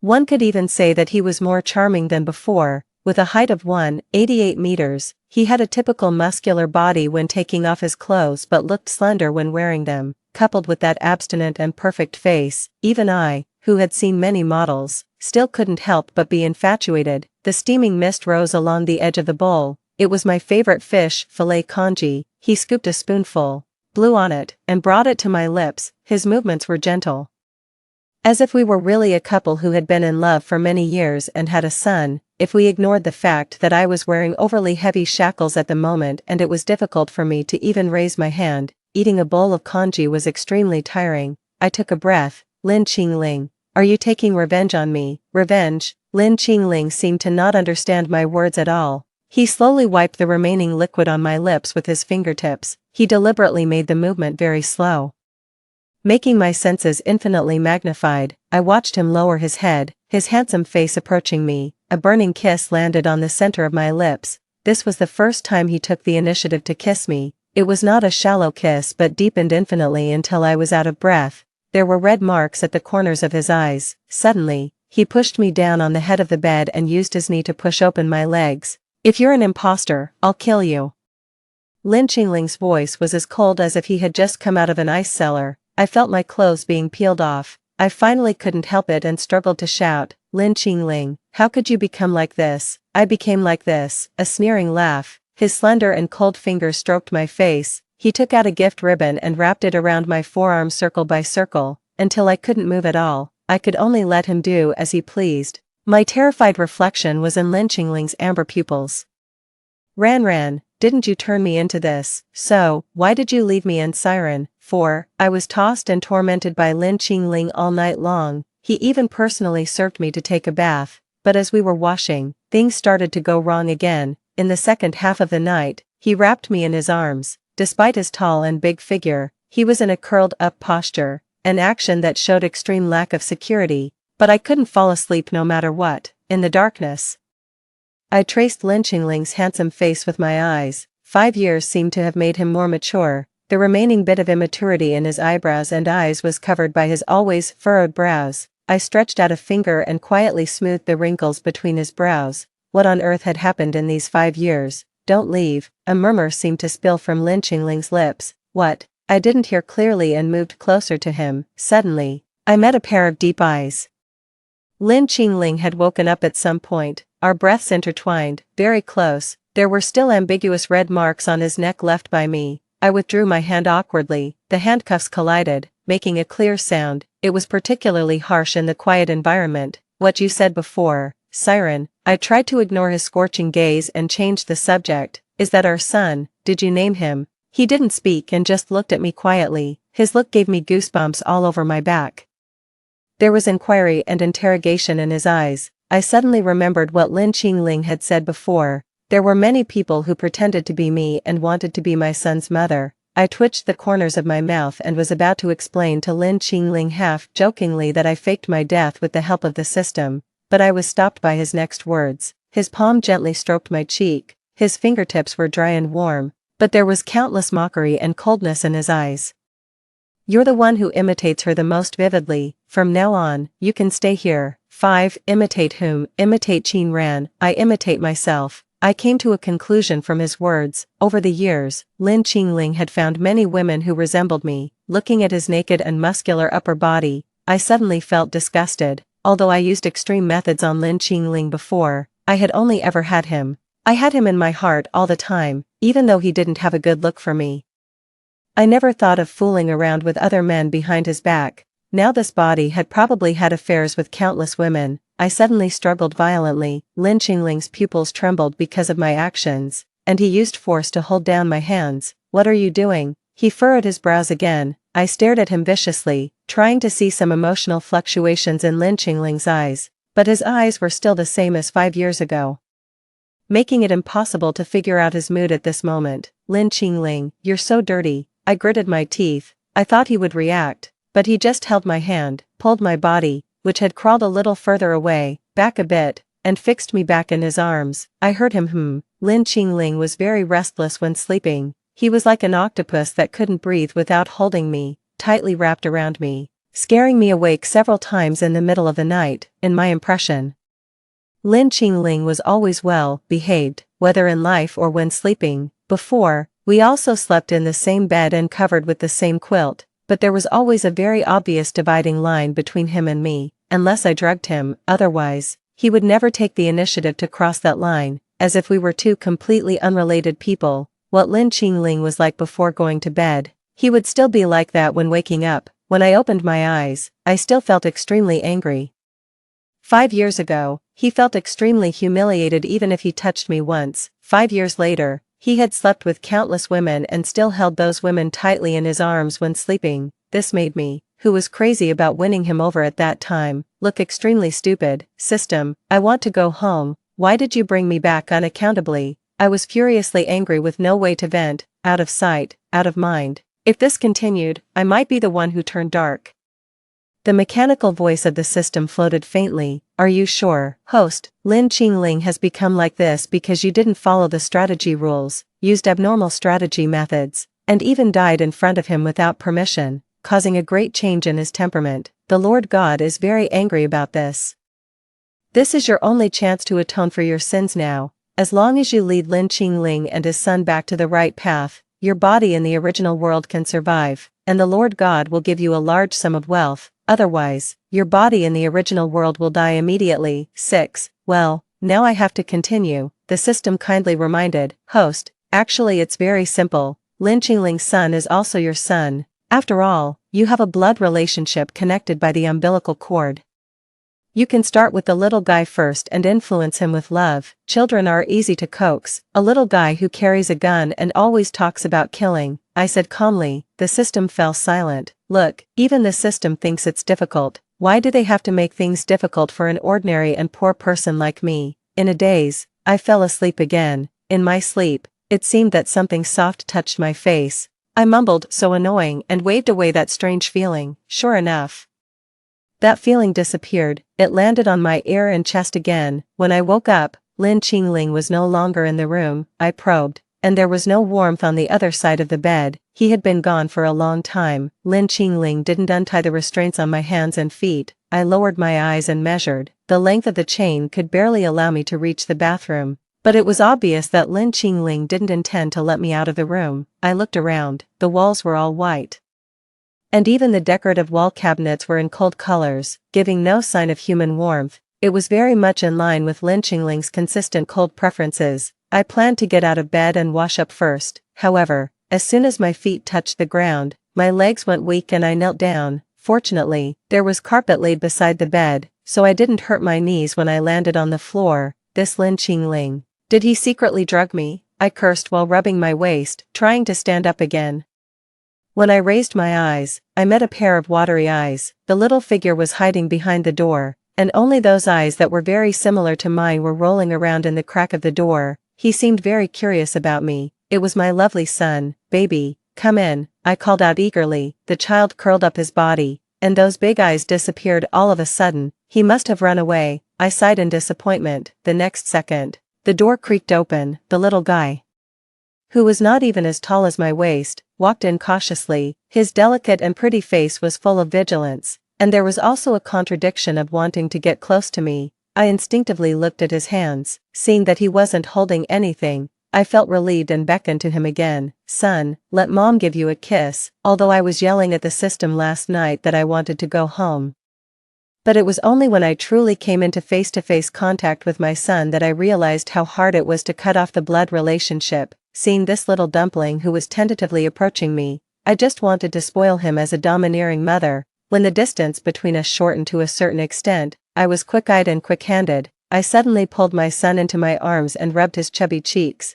I smelled the pleasant scent on him. It seemed that apart from not teaching him well, Lin Qingling had taken good care of his daily life. His little arms were plump, and his skin was a healthy color. At this moment, he was wearing a small suit with a tie, and the leather shoes were obviously custom-made and expensive. "Are you going to a party, baby?" I glanced at my son's hair styled with hairspray. At first, my son was still struggling in my arms. When he heard my voice, he suddenly became quiet and stopped moving. "Can you take Mom with you?" I coaxed him.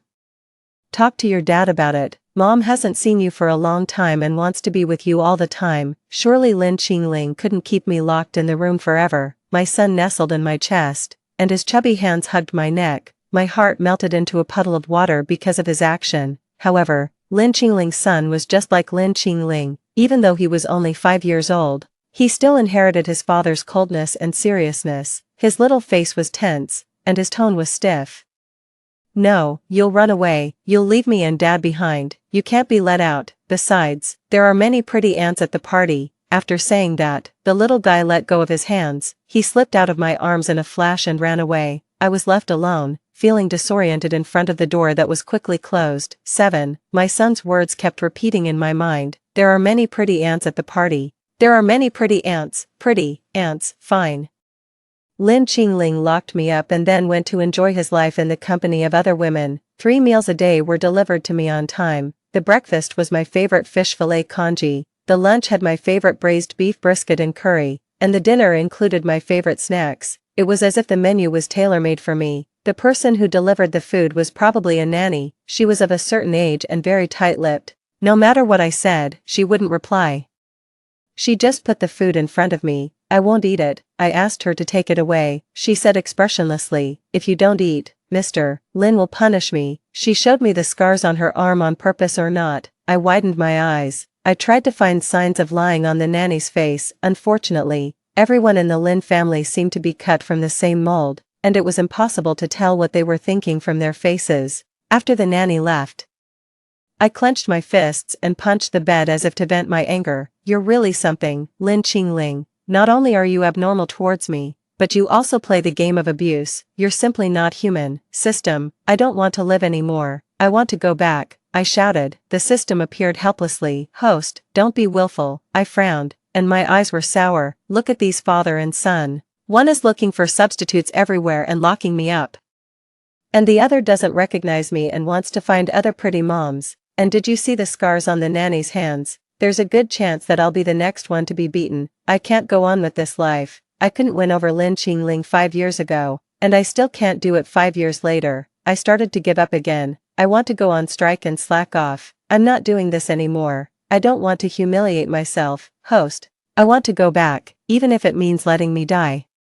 As soon as I finished speaking, the door was suddenly opened eagerly. The sound was so loud that I turned around at once. Before I could regain my senses, I was suddenly pulled into someone's arms. The fresh fragrance of gardenias lingered in my nose. It was the perfume I loved to spray the most 5 years ago. My nose hit the hard chest of the person in front of me, and he tightened his arms with such great force that it seemed he wanted to integrate me into his bones. His voice was trembling, and even the body that was holding me was shaking. "Don't leave. I beg you not to leave." I was wrong. "I can give you whatever you want. I just beg you not to leave me again. Please." Tears seeped down. His voice was trembling, and even the body that was holding me was shaking. "Don't leave. I beg you not to leave." I was wrong. "I can give you whatever you want. I just beg you not to leave me again. Please." Tears seeped down my collar, wetting my neck and slowly sliding down through my clothes. Everywhere they touched seemed to be burned. I was hugged so tightly that I couldn't breathe.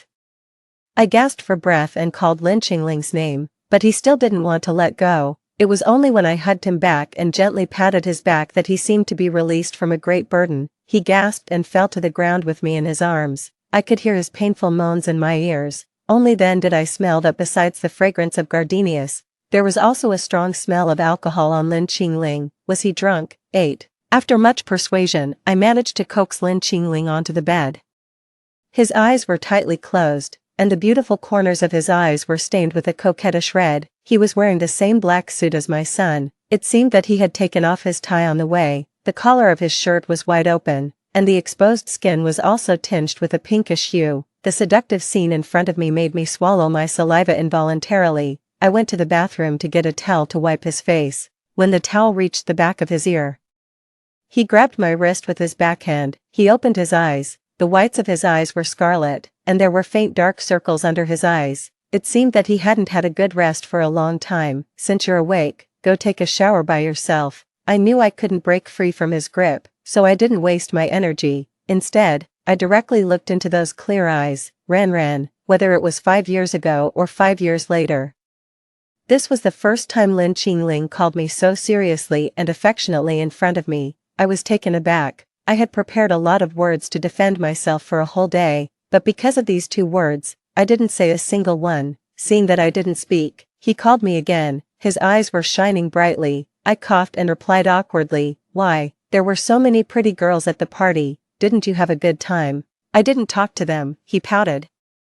Looking just like an enlarged version of my son. What should I do? Drunk Lin Qingling seemed a bit too cute. I bent down, carefully observed his expression, and continued to fish for information. "Then why didn't you take Ran with you?" As soon as I said this, the air became visibly silent. Lin Qingling seemed to be thinking. His brows were furrowed tightly, and even his facial features were twisted. I quickly reached out to smooth his brows. I didn't know why, but I really didn't want to see Lin Qingling in such a tangled state. I did something wrong and made Ran angry, so Ran left and won't come back again. I'll never be able to see her again. He lowered his eyes and fell asleep again. I heard Lin Qingling's even breathing. After a moment of silence, I still finished wiping his face, took off his coat, and covered him with a quilt. Then I leaned against the head of the bed. I stared blankly at the blank ceiling. 9.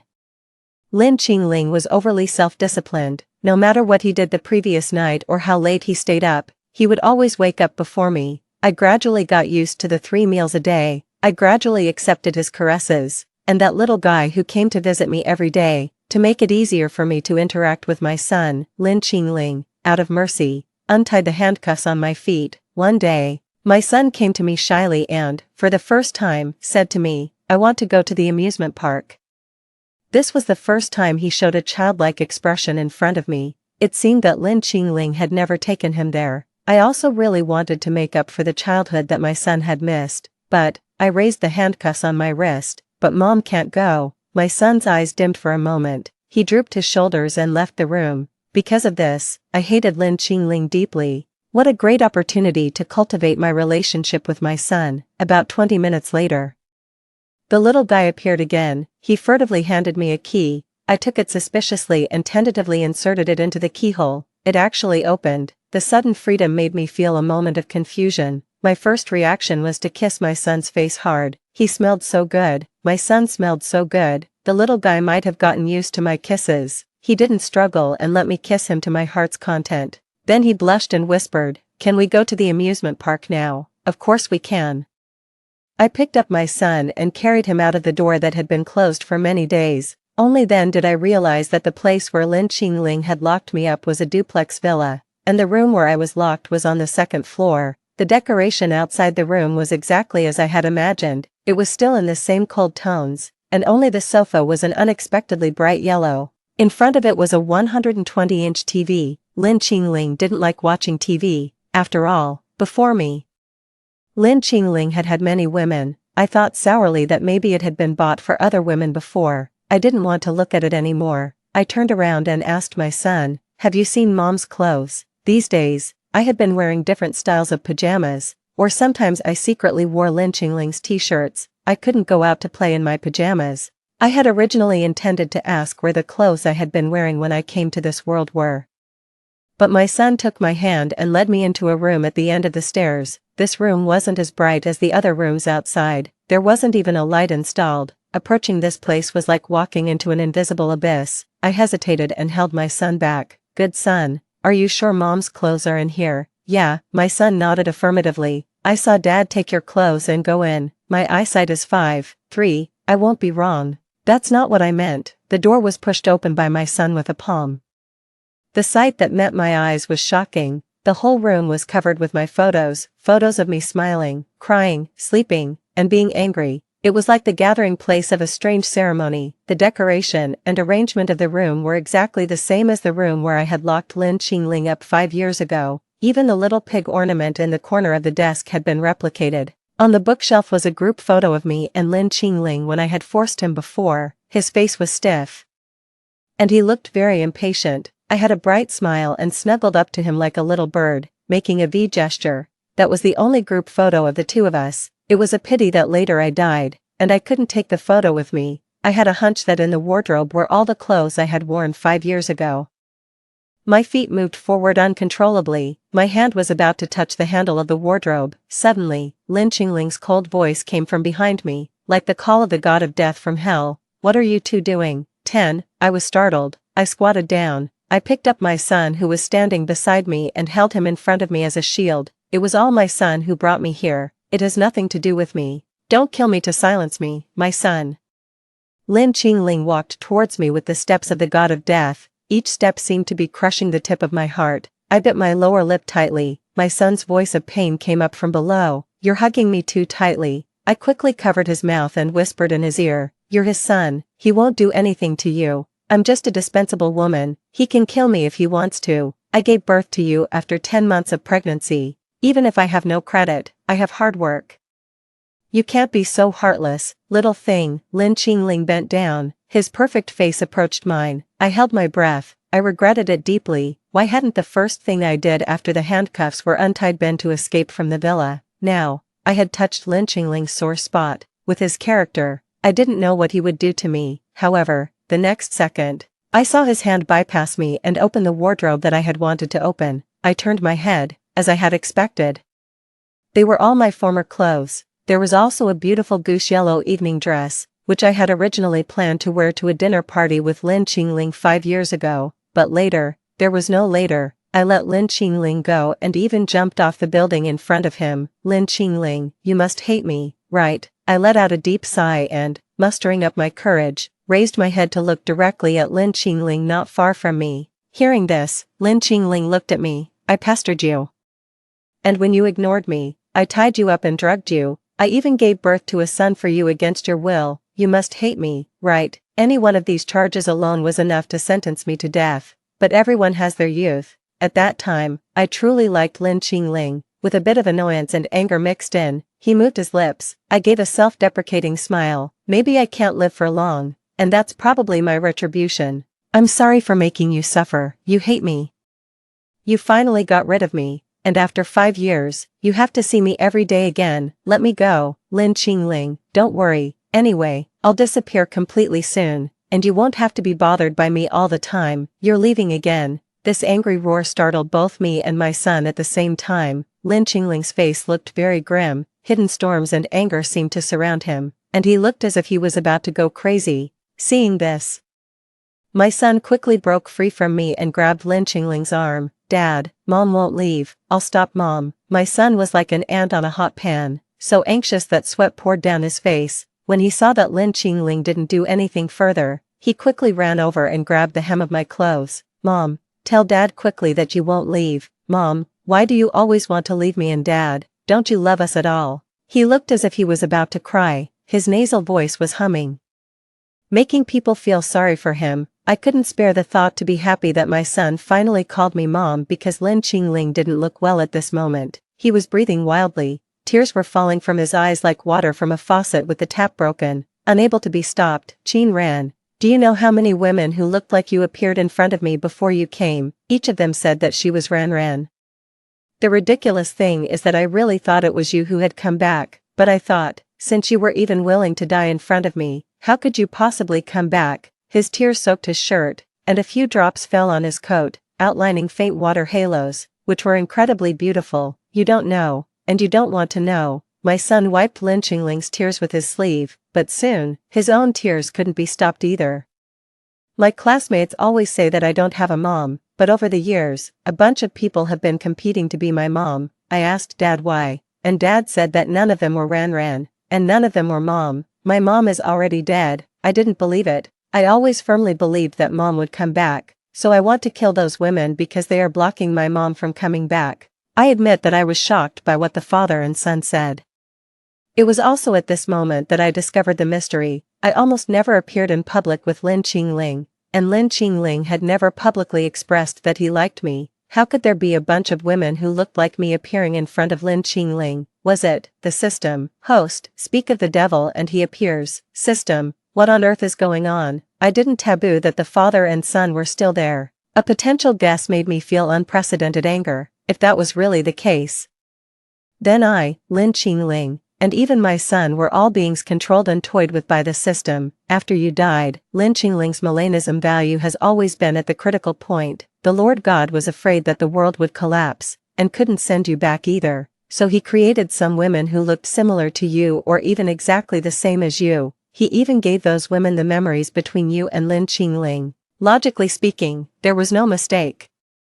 But we don't know how Lin Qingling managed to do it. He could always find out at the first moment that those women weren't you. As time went by, he became hostile towards every woman, even Lin Siren, that is, your son, the host, also became melanistic. We really had no other choice but to find you, the host, and forcefully send you back. The world can't collapse, host, you guys are going too far.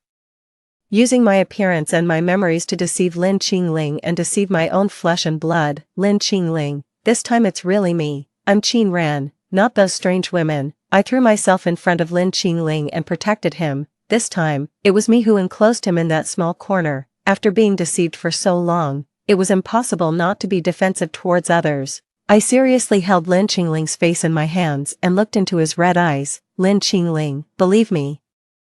I don't not love you and our son, I just really want to live. After saying that, I fell silent. Human nature is selfish. I want to live so much. I still have a lot of things to do in the real world, and I don't want to die. If at the beginning I approached Lin Qingling with the purpose of the strategy, later on, I really fell in love with Lin Qingling. I couldn't stand the fact that I was approaching him with a purpose for the strategy. I also couldn't stand being hated by the person I liked countless times. That's why I chose to give up and leave the world, and this time I came back, although it was forced, and although it was also for the sake of being able to live, but I couldn't say that I had no feelings at all for Lin Qingling and my son. The unprovoked jealousy and the genuine love for my son from the bottom of my heart proved at every moment. I can't forget Lin Qingling. I love the little flesh that came from my body. I carefully leaned forward and kissed Lin Qingling's lips, just a gentle peck. Lin Qingling, believe me, I repeated it eagerly. I was afraid that he would regard me as one of those women who deceived him. I was afraid that I would also become one of those women, but Lin Qingling said, I know. I blinked. I saw the curve of his lips. He smiled and kissed me back. Suddenly, I quickly covered my son's eyes. I heard Lin Qingling's voice, like the clear sky after the rain and the gentle breeze caressing my face. He said, I know. The first moment I saw you, I knew.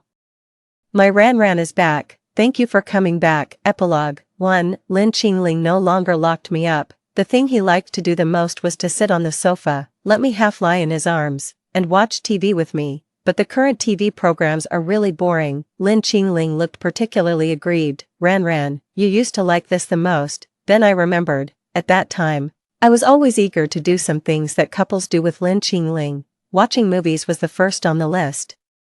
But I couldn't take Lin Qingling, who was wearing handcuffs, out, so lying in Lin Qingling's arms and watching TV became my most enjoyable date, although Lin Qingling always seemed very reluctant every time, but now, our positions were reversed. In order to prevent Lin Qingling from crying uncontrollably again, I could only follow his wishes. I sighed and lay back on his knees. I let him stroke my hair from time to time. I mumbled and half-jokingly asked him, did you realize that you loved me so much only after I died? Hearing this, Lin Qingling paused. I thought to myself that the novel was right after all. The living can't compete with the dead, but I didn't expect Lin Qingling to softly deny it. No, I liked you a long time ago. Before you liked me. How could that be possible? Then how could I have failed in the strategy? If he had liked me a long time ago, we would never have ended up in that situation later. And we couldn't have been separated for 5 years. But no matter how much I pressed him, Lin Qingling didn't tell me anymore. He adjusted my head and kissed the corner of my lips. If you don't want to watch TV, we can do something else. Something else. I thought of Lin Qingling's inhuman physical strength as if he had taken some medicine. I swallowed my saliva. I quickly sat up straight. I stammered and said, then let's still watch TV. But the next second, I was grabbed by Lin Qingling's hand and pushed down on the sofa. He fixed my wrists from below. He made me unable to move at all. I could only press my nose against his. Our breaths were scorching hot. I noticed the burning desire in his eyes. It's too late. In the middle of the night, I forced myself to stay awake. I quietly moved Lin Qingling's arm that was around my waist and got out of the quilt. I ran to the room at the end of the corridor. I always felt that this room held a lot of little secrets. Mom, a childish voice almost scared the wits out of me. I made a gesture for silence. Little Dobao, why haven't you gone to sleep yet? I saw Mom being sneaky. Mom, do you want me to accompany you? Looking at my son's sleepy face and his tentative question, my heart softened completely. I generously wrapped him in my bathrobe. Come on, son. So my son and I tiptoed together and rummaged through the room. After rummaging for about a quarter of an hour, my son asked me, Mom, what are you looking for? I didn't even look up. Your dad's secrets. My son said, oh. I thought he would continue to look obediently, but who would have thought that he casually pulled open a drawer at the bottom of the bookcase and handed me a thick stack of notebooks inside. I always saw Dad reading a notebook. Every time he finished reading, he would put it away carefully. I didn't dare to peek. Mom, you can read it for me. Wait a minute. This seems to be my notebook, right? Too. The notebook was very thick. It was some strategy experience I wrote for the later strategists when I was afraid that I couldn't return to the original world. But later, when I fell in love with Lin Qingling, I put the notebook away. The first page of the notebook was still in my handwriting. May 3rd, 2022. This is the third day I've been in this world. It's really difficult to strategy Lin Qingling. He doesn't like to talk to people. He never pays attention to me when I talk to him. It will take forever to succeed in the strategy. June 20th, 2022.